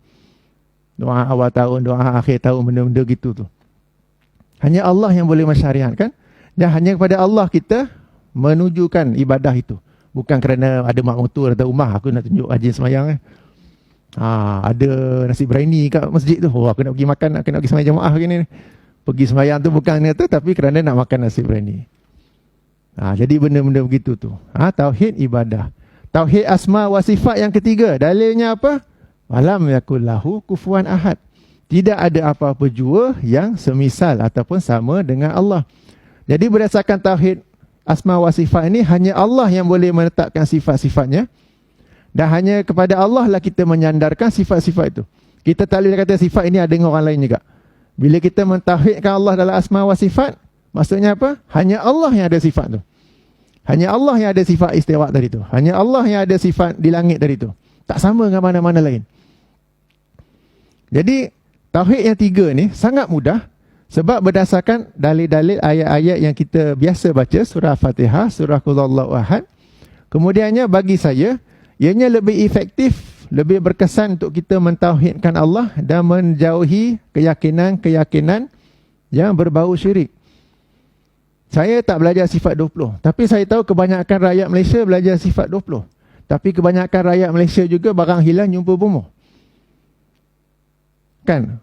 Kebanyakan rakyat Malaysia nak pergi keluar perjalanan jauh, tertinggal barang kat rumah. Tak Tak selamat dah patah balik, kena sambung perjalanan. Kalau tidak, bad luck. Pernah dengar ke? Tapi kalau tertinggal tu cermin mata macam mana?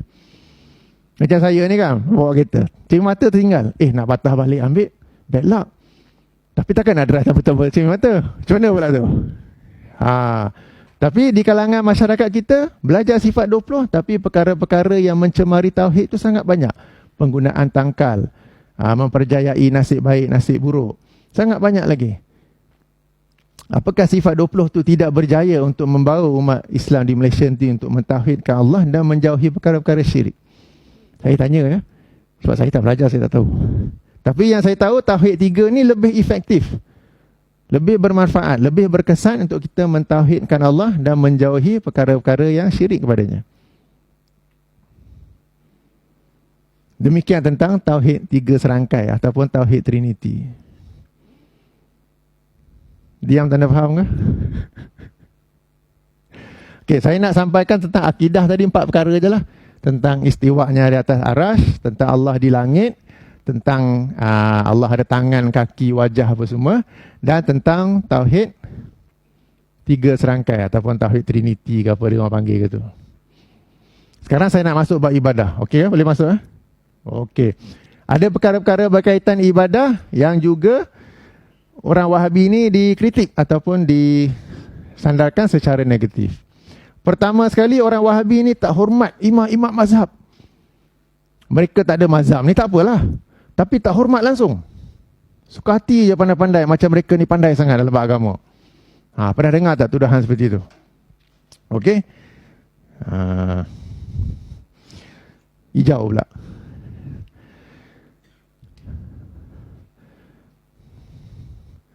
Bab hormat ni sebenarnya sangat subjektif.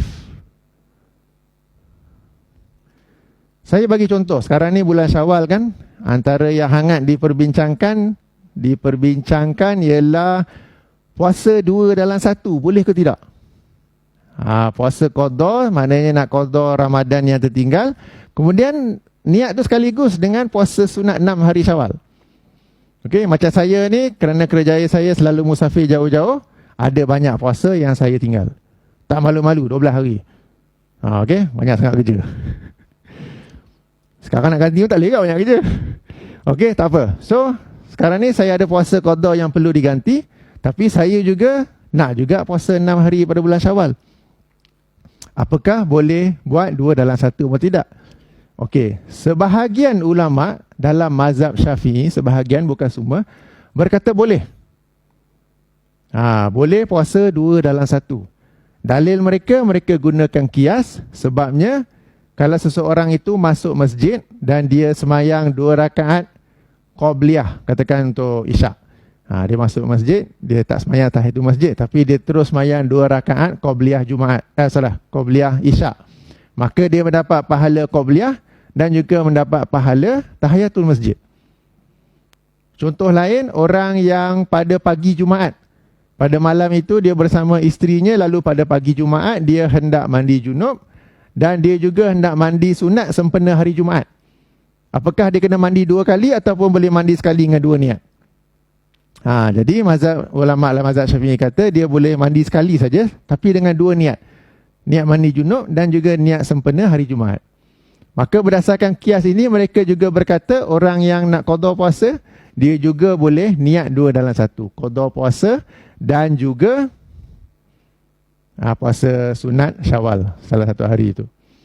Okey, ini hujah sebahagian mazhab Syafi'i. Okey? Okey.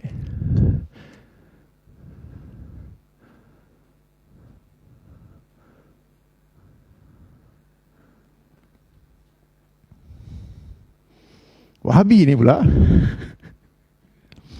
dia kata tak boleh 2 dalam 1. Wahabi ni dia masalah. Jenuh ulama mazhab Syafi'i duk cerita panjang dengan dalil apa semua tu. Wahabi pula kata tak boleh. Sebab alasan Wahabi ialah apa? Kalau kita semak hadis Nabi SAW yang menganjurkan kita puasa 6, hafal tak matannya? Sahih Muslim. Man soma Ramadan. Okey, bagus. Okey, hadis Sahih Muslim ya. An Abi Ayyub Al-Ansari radhiyallahu anhu annahu hadatsahu, daripada Abi Ayyub Al-Ansari, Allah reda ke atasnya, bahawasanya dia menceritakan anna Rasulullah sallallahu alaihi wasallam qala, bahawa Rasulullah sallallahu alaihi wasallam bersabda, man shoma Ramadan, sesiapa yang berpuasa bulan Ramadan, summa atba'ahu, kemudian mengikutinya, sitan min Syawal, 6 hari daripada bulan Syawal, kana kasiyami dahri, bahawa dia seolah-olah berpuasa sepanjang tahun. Ini hadisnya.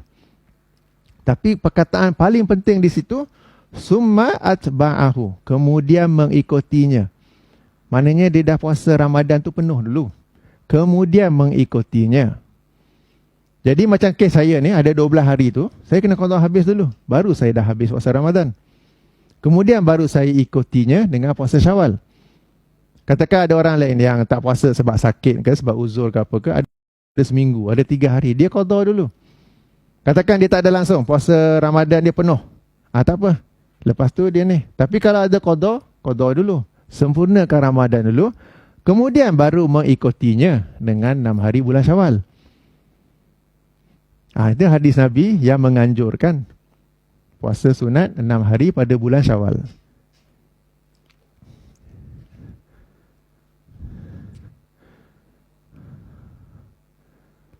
Jadi bagi masyarakat, orang Wahabi ni tak hormat mazhab.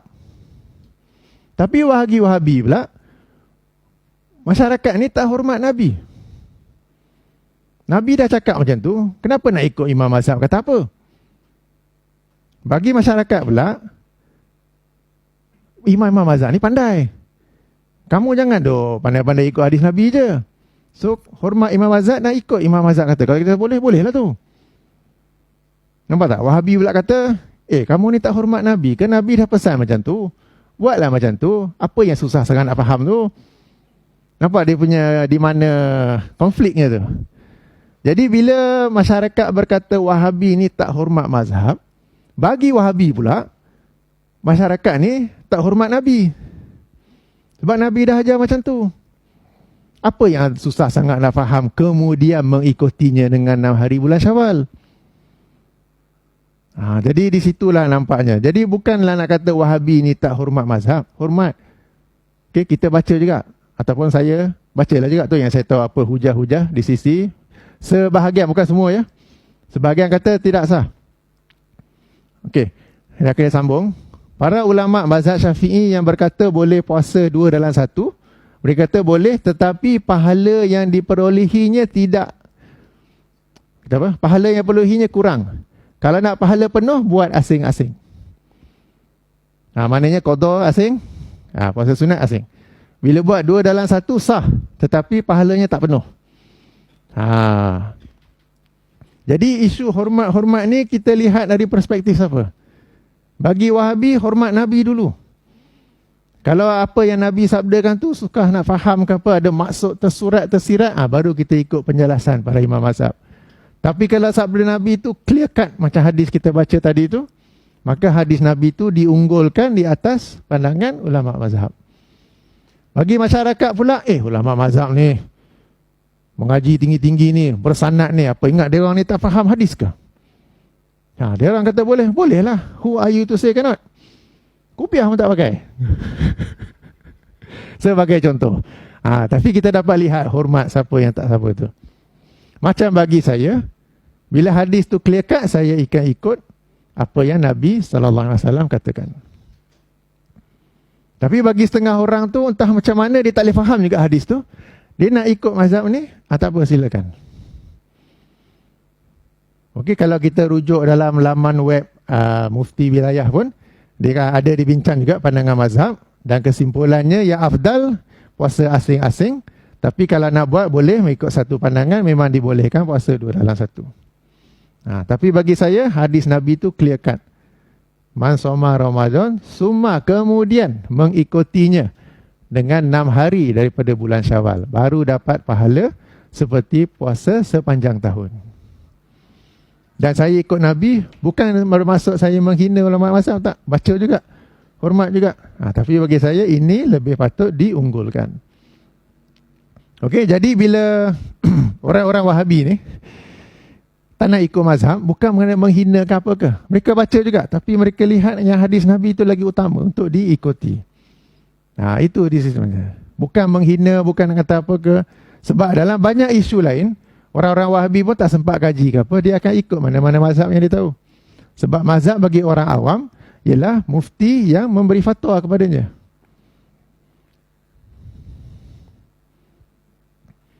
Okey setakat ni. Jadi Wahabi kata tak hormat Nabi, orang masyarakat kata tak hormat mazhab. Jadi nampak sisi pandang masing-masing.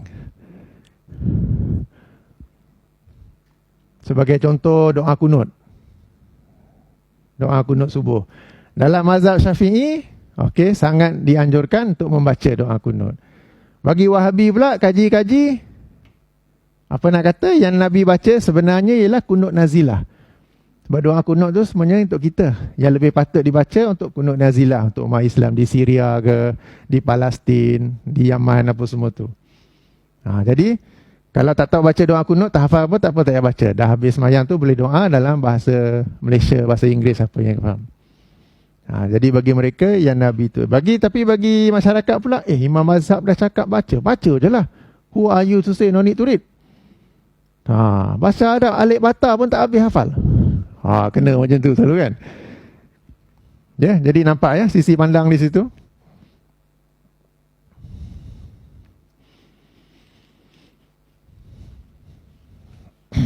Itu isu pertama tentang ibadah. Isu kedua tentang ibadah, famous lah, majlis tahlil selepas kematian.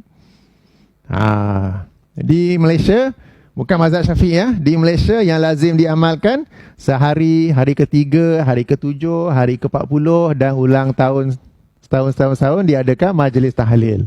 Dibaca surah Yasin, dibaca zikir-zikir lain, kemudian main event makan. Tak percaya yang itu main event, cuba sediakan makan nasi ikan kering kicap. Lepas tu tahun-tahun lepas tu jemput dia orang tak mari dah. Ataupun malam pertama je hidang itu dah, nasi ikan kering kicap. Kan malam ketiga tak mari dah dia orang.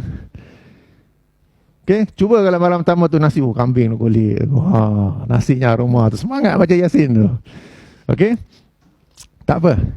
Jadi bagi Wahabi tidak diamalkan majlis tahlil itu. Tapi bagi kebiasaan masyarakat Malaysia diamalkan tu kerana diyakini majlis tahlil itu dapat memberi manfaat kepada si mati, kepada arwah yang baru meninggal dunia. Apa dalil Wahabi kata tak bermanfaat? Surah Yasin tu sendiri tau. Jom tengok surah Yasin. Surah nombor 36. Ayat nombor 54. Ini surah yang selalu dibacakan selepas kematian tu, majlis tahlil tu. Dalam surah tu sendiri ada dalilnya. Mula daripada 53. Okay, a'udzubillahi minasyaitonirrajim. In kanas illa sayhatan wahidah. Okay, pada itu tidak ada kecuali satu suara, satu pekikan yang amat kuat. Faizahum jami'un, maka mereka tiba-tibanya dihimpunkan, ladaina muhdarun, di hadapan kami mereka semuanya hadir. Maknanya apa? Ini di hari akhirat, semua orang sudah meninggal, dengan satu suara yang kuat, semuanya bangun. Semuanya dihimpun keluar daripada kubur masing-masing dan semuanya hadir di hadapan Allah untuk perbicaraan, untuk dihisab. Ayat 54. Fal yauma la tuzlamu nafsun syai'ah, maka pada hari itu tidak dizalimi sedikit pun bagi seorang diri itu, ataupun seorang diri itu pun, macam mana-mana diri tidak dia akan dizalimi. Wala tujzauna, dan tidak juga diberi balasan, illa ma kuntum ta'malun, kecuali apa yang kalian amalkan. Maknanya saya mati. Hari akhirat, Allah bangkitkan saya, dihimpun diri untuk pengadilan apa semua tu, tidak akan saya dapat apa-apa balasan melainkan apa yang saya amalkan. Tak payah saya nak tanya, ni anak saya baca surah Yasin hari tu. Dapat tak? Kan katakan dosa dengan pahala lebih kurang sama. Tapi itu anak saya baca surah Yasin tak dapat naik sikit ke? Ni Allah kata, illa ma kuntum ta'malun. Tidak akan diberi balasan kecuali apa yang kalian amalkan. Bukan Wahabi kata, bukan mana-mana surah kata. Surah Yasin yang kita selalu, yang masyarakat selalu bacakan selepas kematian kepada orang-orang tu.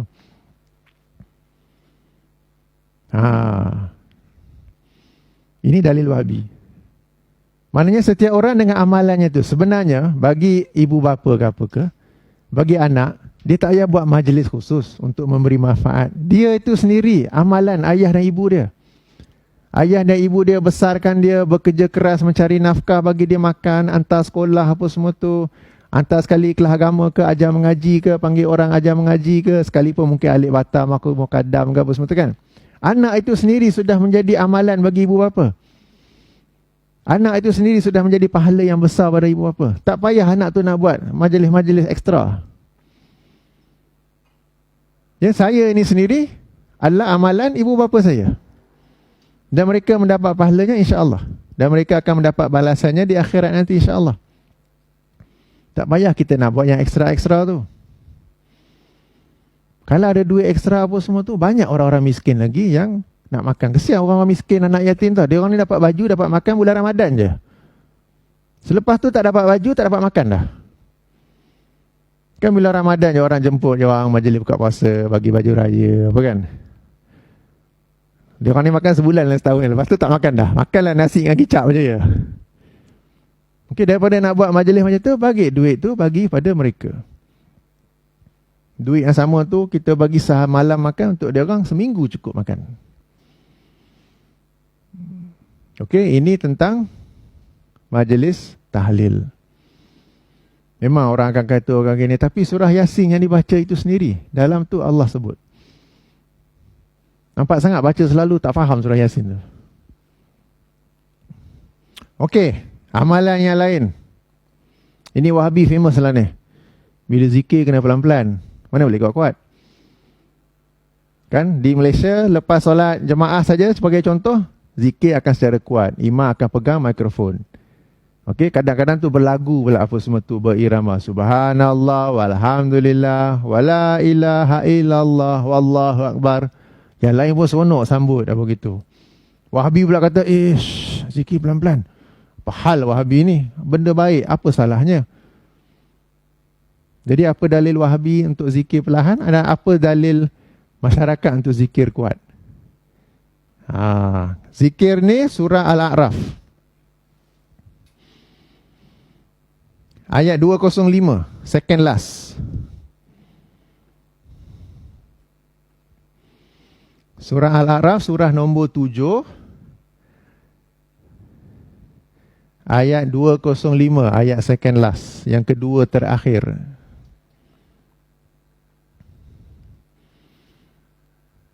Tentang majlis tahlil ni, saya itulah bila mak dengan ayah saya meninggal, saya tak buat apa-apa pun. Adik-beradik dengan saya pun ikut. Saya cakap tak buat, dia orang pun tak buat. Tapi adalah saudara-saudara yang tak puas hati, ni mak mati biar macam lembu mati. Yelah, kita lembu mati, kita ke bumi, kita biar je. Tapi mak mati takkan tak nak baca Quran apa semua tu. Saya jawab, tak apalah, kalau pakcik nak buat silakan. Pakcik nak buat silakan, saya tak buat. Tapi dia orang tak buat juga. I mean, if you believe that is the right thing to do it lah. I'm not stopping you. I tak kata bid'ah ke apa ke. I kata I believe it is not beneficial for them. Tapi you nak buat silakan. Tapi tak buat pun. Lepas tu mula-mula mak saya meninggal. Lepas tu ayah pula meninggal. Soalan yang sama jugalah. Lepas tu ada pula yang telefon, saya ni mimpi ayah kamu dalam keadaan sedih apa semua di dalam kubur. Ni kamu kena baca Yasin ni. Saya pula jawab, tak apalah pakcik silalah baca. Bukan saya, kamu kena baca. So, jadi apa nak kata, bagi masyarakat ni satu kemestian. Jadi bila ni kita yang tak buat ni dipandang serong. Jadi begitu, tak sayang mak bapak lah, itulah. Jadi apa, tu yang best tu, mak tu biar meninggal macam lembu meninggal ke? Wah, best lah ayat tu. Lembu meninggal kita tak kapan, tak mandi kan. Sebab dalam Islam dah ajar dah, kita bersihkan, kita mandikan, kita kapang, kita solat jenazah, kita doakan, kemudian kita kebumikan. Kebumikan tu pihak yang uruskan tu ada majlis dia nak baca talqin, tak apa bacalah, saya duduk jauh, saya tak aminkan apa pun. Tapi nak baca, saya tak adalah bid'ah, jangan buat apa semua tu. Okey, sebab bila dah meninggal kita jawab apa yang kita yakini di dunia. Kalau di dunia ni kita punya imam Liverpool, ke akhirat kat dalam kubur tu jawab Liverpool juga. Tak boleh jawab Rasulullah. Kalau di dunianya kita punya kitab tu bukan Al-Quran, tapi buku lain ke apa-apa, kita akan jawab itu dalam kubur. Macam mana pun lah imam yang duduk atas kubur tu dah jawab, bila kamu ditanya siapa, apa semua tu, jawablah sekian. Macam mana pun dia explain, yang dalam kubur nanti bila disoal, yang kita akan jawab apa yang kita buat di dunia dulu. Tak boleh twist dah. Yang boleh pun mungkin dia terkejut. Apa sah panggil aku dengan nama mak aku pula? Kan bila tu wahai tu bukan Ben, tapi benti mak dia pula. Hai, apa hal ni? Okey. Okey, ayat 205. A'udzubillahi minasyaitonirrajim. Wazkur rabbaka fi nafsika. Dan berzikirlah kepada Tuhan engkau dalam diri engkau. Tadarru'an wa khifatan.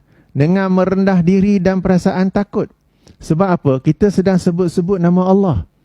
Kita sedang memuji ke, kita sedang membesarkan ke, kita sedang beristighfar ke, kita sebut nama Allah. Kita bukan sebut nama Liverpool. Bukan sebut nama artis K-pop yang kita boleh nak sorak-sorak suka hati tu. Kita sedang sebut nama Allah ni, bila kita nak sebut tu, kita sendiri rasa rendah diri. Aku ni hamba yang hina. Takut apa nak salah sebut apa ke. Itu kita kata adab berzikir. Bukan semua orang kita boleh panggil dia, sebut-sebut nama dia dengan cara kita suka. Kita nak panggil isteri pun kita panggil dengan apa yang dia suka, katakan. Tapi dengan Allah ni suka hati, aku boleh zikir cara apa yang aku suka, boleh buat berlagu lah apa semua tu. Padahal kita tengah sebut-sebut tentang Allah. Bukannya kawan kita, bukannya pasukan bola kegemaran kita, bukannya artis kegemaran kita. Okey? Betul, Allah tegaskan lagi. Wadunal jahri minal qauli, dan bukan dengan suara yang kuat. Dan bagi kita dah mula-mula tu dengan merendah diri dan penuh takut dah cukup dah. Tapi kalau ada orang masih ragu-ragu ke apa ke, Allah tekankan lagi. Wadunal jahri minal qauli, dan bukan dengan suara yang kuat. Bil ghuduwi wal asal, pada waktu pagi dan petang. Wala takum minal ghafilin, dan janganlah kalian menjadi dari kalangan orang-orang yang lalai.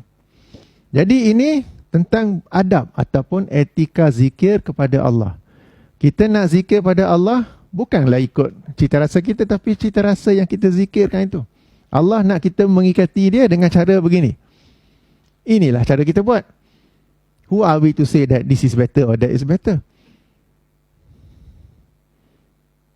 Kecuali kalau Rasulullah sendiri sallallahu alaihi wasallam sebagai penjelas Al-Quran berzikir dengan kuat. Ketika bacaan talbiyah, katakan labbaik Allahumma labbaik, yang itu boleh kuat. Ketika apa? Takbir hari raya, katakan, yang itu boleh kuat. Lagi apa? Itu je yang saya ingat, katakan. Tapi yang lain-lainnya maknanya zikirnya secara asasnya blanket cover, semuanya merendah diri dan perlahan. Hanya bila ada bukti jelas daripada sunnah Nabi sallallahu alaihi wasallam, ketika itu baru kita kuatkannya. Bukannya kuat sentiasa. Jadi itu bezanya bila Wahabi selepas sembahyang Jumaat dia senyap. Bukan dia tak zikir, dia zikir, tapi dia zikir perlahan-lahan. Dan satu lagi beza, Wahabi dia zikir dengan zikir yang apa Nabi sallallahu alaihi wasallam amalkan selepas solat fardu. Sebagai contoh dalam Sahih Muslim daripada Sauban radhiyallahu anhu, bahawa Rasulullah sallallahu alaihi wasallam apabila selesai solat, baginda beristighfar 3 kali, kemudian membaca Allahumma antas salam wa minkas salam tabarakta ya za jalali wal ikram, full stop. Yang kita punya panjang kan? Allahumma antas salam panjang. Lepas tu perawi tanya lagi, bagaimana cara zikir, bagaimana cara istighfar itu? Maka diterangkan astaghfirullah, astaghfirullah, astaghfirullah. Yang kita amalkan astaghfirullahalazim allazi la ilaha illallah. Apa salahnya lagi panjang lagi baik? Wahabi ni sempit lah akal dia. Tak. Kita kata ini zikir Nabi ajar, kita amalkan. Dan Sauban kata Nabi SAW bila dah habis tu terus baca istighfar dan tu. Tak ada pula doa-doa lain sapu muka apa semua tu, tak ada. Kita pula kadang-kadang baca tu bagi salam, ada pula doa lain sapu muka. Bagi salam, ada pula lain sapu muka. Lepas tu baru istighfar. Kan? Ke imam dekat tempat saya je. Ada pula bacaan lain selepas salam ataupun di antara salam. Ya, memang ada hadisnya, tapi hadisnya itu dhaif. Yang sahih, bagaimana sahih Muslim, Nabi dah habis solat terus istighfar, Allahumma anta salam. Itu sebagai contoh. Contoh lainnya, untuk subuh dan maghrib Nabi ajar la ilaha illallah wahdahu la syarikalah lahu mulku wa lahul hamdu wa huwa ala kulli syai'in qadir 10 kali. Wahabi dia baca 10 kali. Bukan 9, bukan 11. Bukan Zuhur, bukan Asar, bukan Isyak. Tapi subuh dengan maghrib. Bagi masyarakat, kadang baca 3 kali, kadang baca 5 kali, kadang lepas Zuhur, kadang lepas Asar, tapi lepas maghrib tak baca pula. Suka hati je. Macam agama ni suka hati saja. Jadi bagi Wahabi tu dia, bab ini ikut. Bab lain yang Allah bagi keluasan, kita apalah nak buat kereta yang boleh terbang ke, 5G ke, nak buat OS lain Android ke, kan? Nanti dalam bab tu boleh, tapi dalam bab agama ikut sebiji-sebiji. Tak tambah-tambah, tak kurang-kurang. Nah, itu beza. Dan semuanya secara perlahan. Kecuali dalam rangka hendak mengajar orang. Di sini ada satu perbezaan. Macam tadi kita bincang bab mazhab kan. Jadi masyarakat kata Wahabi ini tidak hormat mazhab. Tapi Wahabi kata yang di Malaysia ni pun yang mendakwa dirinya mazhab Syafi'i tak hormat mazhab juga. Sebab dalam bab zikir, Imam Syafi'i secara jelas dalam kitab Al-Um berkata, lepas solat tu imam berzikir secara perlahan berdasarkan ayat itu. Kecuali kalau imam hendak mengajar makmum cara ataupun bacaan zikir itu. Bila makmum dah pandai, maka imam kembali memperlahankannya. Alhamdulillah, buku pertama saya tulis tahun 98, zikir-zikir selepas solat fardu. Time tu lagi saya telah tulis, nukilkan perkataan Imam Syafi'i dalam Al-Um tu. Tapi sampai sekarang orang masih kata zikir perlahan ni Wahabi. Tak ada kaya, okay? Mazhab Syafi'i zikir kuat. Padahal mazhab Syafi'i juga zikir perlahan. Jadi orang masyarakat kita ni bila kata mereka ni ikut mazhab apa semua tu, tak. Mereka pun tak juga. Imam Syafi'i kata macam tu, mereka tak ikut pun. Dan kita Al-Um tu terjemahan pun semua dah ada dah. Kalau nak baca boleh. Kat luar ni pun ada, tak silap. Okey? Jadi jangan tuduh Wahabi tak hormat mazhab. Yang masyarakat pun dalam benda yang berbeza dengan kebiasaan mereka, mereka pun tak ikut mazhab. Setahu saya juga dalam mazhab Syafi'i pun mereka melarang kenduri-kenduri selepas perkahwinan, selepas kematian. Okey? Bahkan kitab-kitab kuning, kitab-kitab Jawi, ulama-ulama kita di utara Malaysia, di selatan Thailand pun tulis begitu juga. Tapi kita tetap ikut.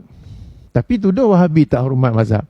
Wahabi tak ikut mazhab. Padahal orang Malaysia pun, masyarakat pun, bila benda tu lain daripada kebiasaannya, mereka pun tak ikut juga.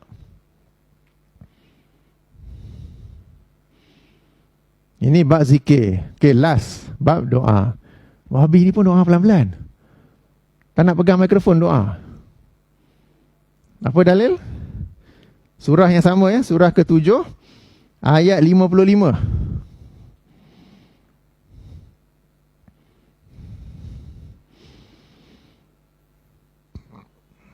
Surah ke-7 ni, okay, ayat 55. Sudah jumpa?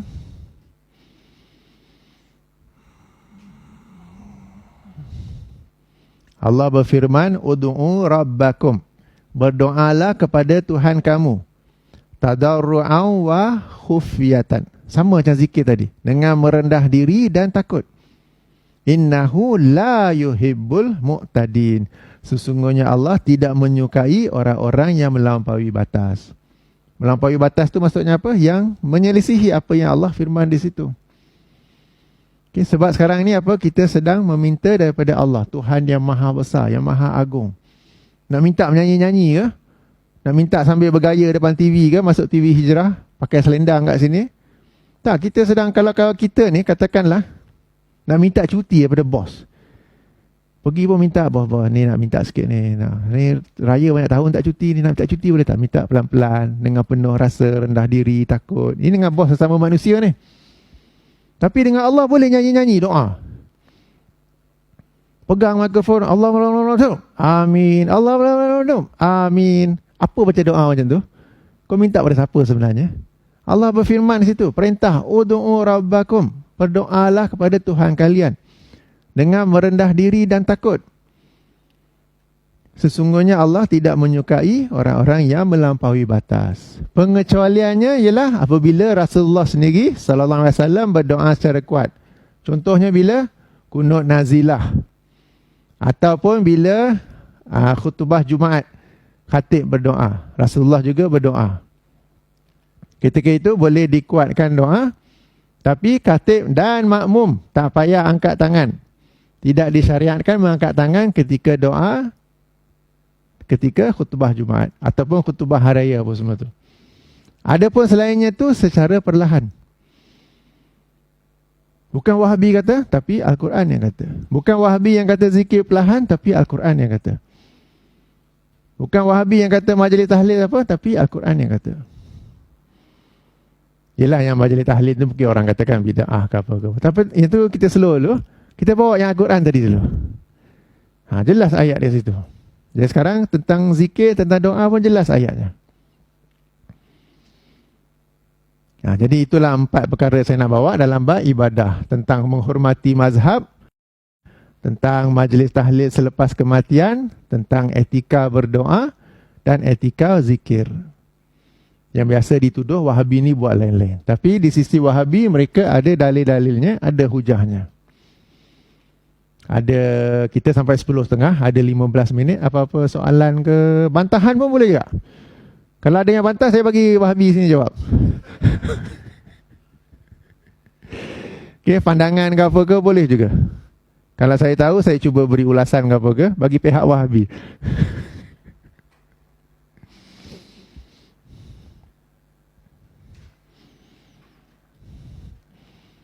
Atau saya tambahlah, Wahabi ni selalu dikaitkan dengan keganasan, ekstremism ataupun terorisme. Macam mana nak jawab tu? Wahai Wahabi-Wahabi sekalian.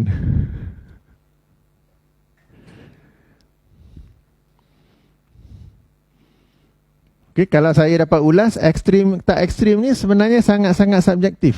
Sebab bila berlaku perbezaan antara Wahabi dengan kebiasaan masyarakat, masyarakat tuduh Wahabi ni ekstrim. Bagi Wahabi pula masyarakat tu ekstrim. Semua tempat kena gam, tak boleh nak cakap. Sebab IT bagi cakap. Ekstrim juga tu. Tak ada kebebasan untuk bersuara, untuk menyampaikan, untuk berkongsi-kongsi, bertukar-tukar pandangan sebagai contoh. Okey, semalam atau hari sebelumnya ada seorang ustaz sunnah yang, alhamdulillah, ustaz yang besar di Indonesia, Ustaz Firanda. Dia ustaz sunnah, tapi dituduh Wahabi oleh orang yang tak setuju dengan dia. Dia memberi kuliah di masjid di Bandar Aceh. Sedang kuliahnya tu orang merusuh untuk mengganggu kuliahnya itu. Jadi sekarang ni siapa yang ekstrim? Yang ni kalau kita Google YouTube search Ustaz Firanda Aceh akan keluar punya rakaman tu. Sampai bergaduh apa semua tu. Padahal yang dibacanya ayat-ayat Allah, hadis-hadis Rasulullah dan perkataan ulama yang mensyarahkan, yang mentafsirkannya. Kalau beza pandangan, macam kita pun tadi beza pandangan kan. Saya sampaikan pandangan masyarakat, pandangan tu berdasarkan ayat. You setuju yang mana tak apa, saya tak paksa apa pun. Okey? Tapi sampai merusuh begitu, kita nak tanya siapa yang ekstrim sebenarnya. Sama juga, dituduh Wahabi ni ekstrim, Wahabi kata yang ni ekstrim, jadi tuduh-menuduh. Okey, bagi saya ekstrim tak ekstrim ni kita kata mana-mana kelompok ke golongan ke orang ke, memang ada segelintir yang ekstrim, semangat tinggi lah kita kata. Ya, dan mereka itu tidaklah, atau apa kita kata, sikap mereka tu tidaklah kita kata boleh mewakili seluruhnya. Jadi saya kata di kalangan Wahabi mungkin ada juga yang ekstrim. Saya zaman muda pun ekstrim lah juga kot. Oh, salah tu. Tapi di kalangan masyarakat pun ada juga yang ekstrim. Okay, jadi benda tu sebenarnya sangat subjektif. Adapun terorisme yang mengebom apa semua tu, saya nak kata Wahabi ni fokus dia banyak akidah dengan ibadah. Wahabi ni nak tahu ke tak? Cubalah dalam mana-mana WhatsApp group ke, Telegram ke apa ke, cubalah bincangkan tentang Maulid Nabi. Wahabi semua akan masuk. Cuba bincang tentang tahlil, Wahabi semua akan masuk. Cuba bincang, jom kita bom sekian-sekian-sekian. Wahabi yang sama tu masuk ke tak? Tak ada punya.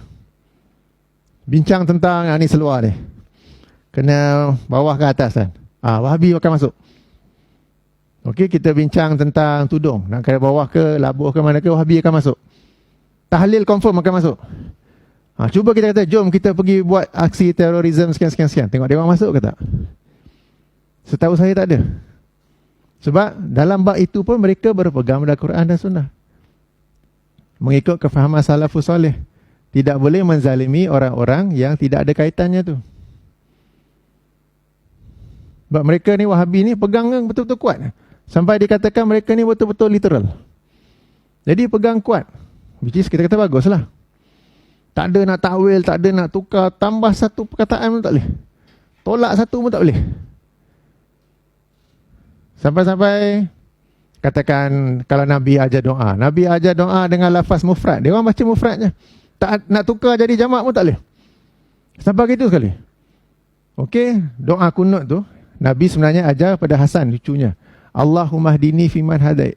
Wahabi ni sampai sekarang dia Allahumma hdini fiman hadait. Dia tak tukar Allahumma hdina fiman hadait. Singular plural pun dia tak nak tukar. So kalau Quran dan Sunnah mengikut salafus salih, tidak ada aksi-aksi terorisme kepada orang-orang yang tidak bersalah, pada lelaki, pada wanita. Tak, Wahabi tidak akan buat tu. Sebab Wahabi ni dia punya pegangannya tu sangat kuat. Yang lain-lain tu mungkin longgar. Kejap Liverpool, kejap Spurs, kejap Juventus. Dia tengok siapa menang. Mungkin lah kot. Kan? Tapi dalam bab ni dia memang literal sungguh. Kalau ada Quran dan Sunnah yang kata boleh buat aksi terorisme kepada orang-orang yang tidak bersalah, tunjukkan. Itu mungkin jadi dalil mereka. Tapi kita tahu dalam Quran memang tak ada. Dalam hadis memang tak ada. Bahkan kalau ada perang ke apa ke, dengan penuh kita kata adabnya, etikanya, disiplinnya. Dan Wahabi pun kalau mereka ada berperang akan mengikuti semua tu. Kadang-kadang orang yang buat aksi terorisme itu dikatakan dia juga beriman dengan tauhid 3 serangkai. Itu bukan bukti, sebab banyak orang juga bergantung. Apakah kita kata kalau yang merusuh ni masjid di Aceh tu mereka berpegang sifat 20? Oh, semua Asy'ariyah ni ekstremisme ke? Tak juga. Okey, jadi tak boleh nak tuduh terus-terus kepada mana-mana golongan mereka ni ekstremis ataupun teroris.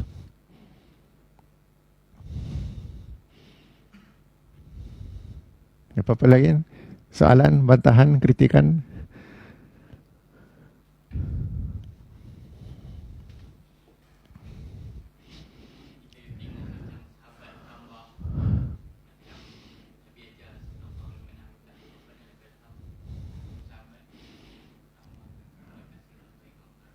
Okey.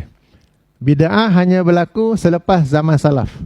Adapun pada zaman Nabi SAW memang diberi kelonggaran bagi mereka, sebab di kalangan sahabat ada yang menambah sesuatu ibadah lalu Nabi approve. Di kalangan sahabat ada juga yang menambah satu ibadah tapi Nabi tak approve.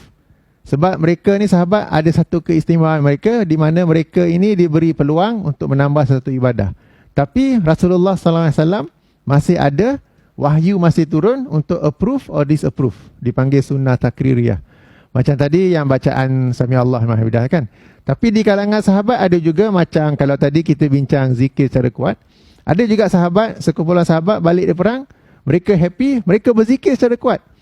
Lalu Rasulullah menegur mereka, wahai fulan, kamu bukanlah menyeru zat yang peka dan jauh, akan tetapi kamu berzikir menyeru yang maha mendengar lagi mengetahui. Zikir secara perlahan. Itu sebagai contoh. Jadi para sahabat memang ada buat sendiri, sebahagiannya Rasulullah approve.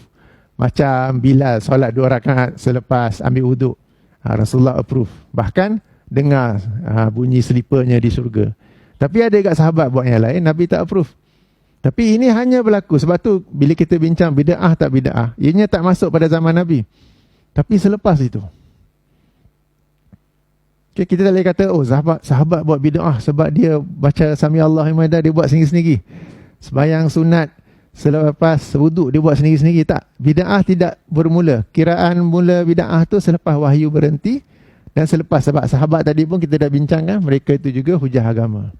Sebab tu takbir hari raya daripada sahabat diterima, tidak dikira sebagai bid'ah. Tentang bid'ah ni insya-Allah saya merancang untuk buat kelas khusus tentangnya pula lah. Kena 2 jam juga. Sebab antara topik famous Wahabi ni ialah bid'ah juga.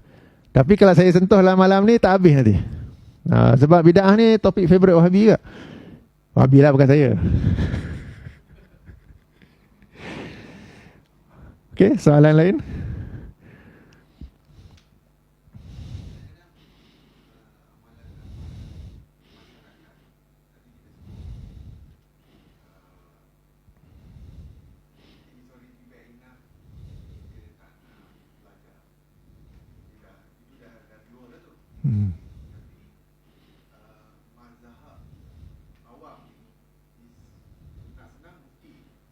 Betul.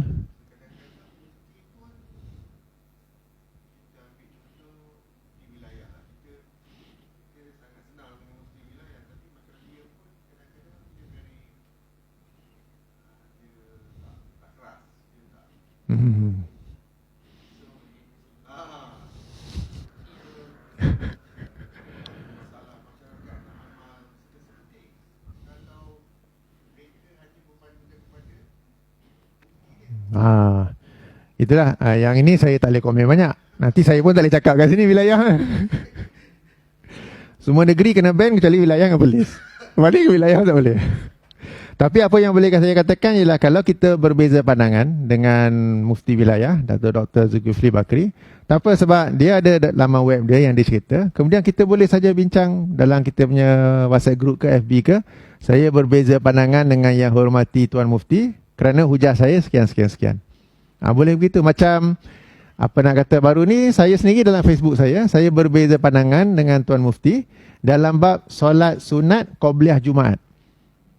Okey, Tuan Mufti dalam laman webnya berkata solat sunat Qobliyah Jumaat itu ada. Tapi pada kajian saya tidak ada. Lalu saya kan bila hari Jumaat selalu bila azan Osmani 2 rakaat kan. Okey, yang sebenarnya lebih kuat pada kajian saya kata sebenarnya tidak ada. Dan di sini saya berbeza pandangan. Jadi kita bincang secara hikmah sajalah. Jangan kita terus menghantam ke apa-apa gitu. Tapi kalau masyarakat kita, sebab kita boleh nyampaikan saja. Kalau orang baca, dia tengok mufti, dia lagi yakin, kita tak boleh buat apalah. Dia nak ikut mufti, tak apa. Tapi kita punya peranan menyampaikan. Tak bolehlah nak paksa pula.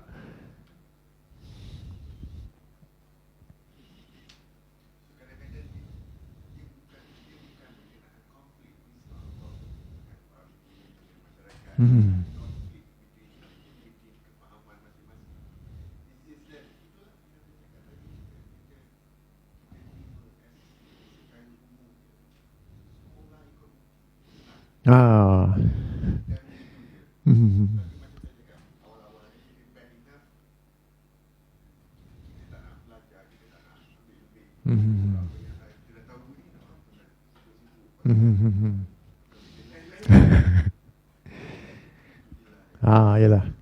Tapi itulah di akhirat kalau Allah akan tanya. Sebab kita ni, sebahagian kita, katakan tadi yang tak nak belajar tu, dalam pelbagai bidang lain dia belajar, dia upgrade ilmu dia. Tapi dalam bidang agama, ilmu agama dia cukup apa dia belajar zaman sekolah rendah, sekolah menengah, dan selepas tu dia hanya ikut mufti negeri dia. Mungkin nak ikut mufti mana negeri apalah. Dia sendiri tak nak belajar. Padahal dalam bidang lain dia boleh kaji. Tak ada orang nak ajar, dia boleh ajar. Dia boleh bandingkan tu Android dengan iOS mana lagi bagus. Sebagai contoh. Katakan dia nak beli phone.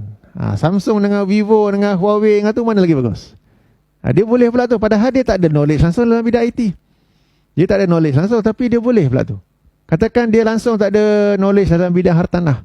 Tapi sebelum beli rumah dia boleh pula fikir. Dia boleh buat research. Ini location macam ni. Kalau later aku nak jual macam ni. Later aku nak sewa macam ni. Aku nak pergi kerja jauh dekat. Dia boleh buat research. Tapi dalam bab puasa ni boleh dua dalam satu ke tak boleh blur semacam. So orang macam ni Allah akan tanya nanti di hari akhirat. Kenapa kamu membodohkan diri sendiri? Berbeza dengan orang yang katakan memang hidup di pendalaman.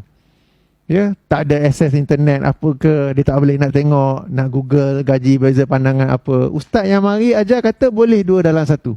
Jadi dia pun ikut. Macam kes tu kita harap Allah memaafkan dia. Sebab ustaz yang mari pun mungkin di pendalaman tu sebulan sekali je ada kuliah. Orang tanya boleh ke tak? Dia jawab boleh, dia pun amalkanlah. Tapi bagi kita yang di sini ni, di Kelang Valley ni, information overload, tapi blur semacam je, tapi ataupun kata sengaja memblurkan diri sendiri, Allah akan tanya di akhirat. Kenapa sengaja biar blur? Padahal dalam bidang-bidang lain boleh kaji. Ya, jadi itu moga menjadi motivasilah kepada semua untuk mengkaji. Okey, membanding-bandingkan pandangan apa semua. Dan kalau kita cenderung satu pandangan, tak apalah. Sikap sentiasa terbuka, kita kaji tengok lain. Saya dulu pun sama juga, ikut masyarakat. Sembahyang tarawih dulu berebut nak pegang mikrofon nak menyanyi tu. Zikir-zikir antara tarawih tu. Lepas tu belajar-belajar, tak ada sebenarnya. Lama sekarang tak buat lah. Dulu semangat kan tu. Bila zaman tu belum ada phone lagi lah, jadi tak ada Google Image nak baca lirik tu. Cari buku apa, hafal, berebut nak duduk saf pertama, berebut dapat mic, tak dapat mic, kecewa. Sekarang ni dapat mic pun pasti orang lain tak. Jadi saya sendiri pun dulu sama juga, baca Yasin ke apa ke. Tapi bila dah belajar-belajar tak amalkan. Jadi samalah kita sentiasa belajar apa semua tu. Dan kita ajak kawan-kawan kita juga untuk belajar mendalami ilmu. Moga-moga mereka menerima perlahan-lahan. Sebagaimana kita juga kalau dah terwahabi, nampak macam wahabi semua ni kan, kita pun perlahan-lahan kita berubah kan. Jangan aspek orang tu terus berubah dari kita. Jadi sudah pun 10.30, boleh kita tutup kan? Dengan tasbih kifarah, subhanakallahumma bihamdika, asyhadu an la ilaha illa anta, astaghfiruka wa atubu ilaik. Assalamualaikum.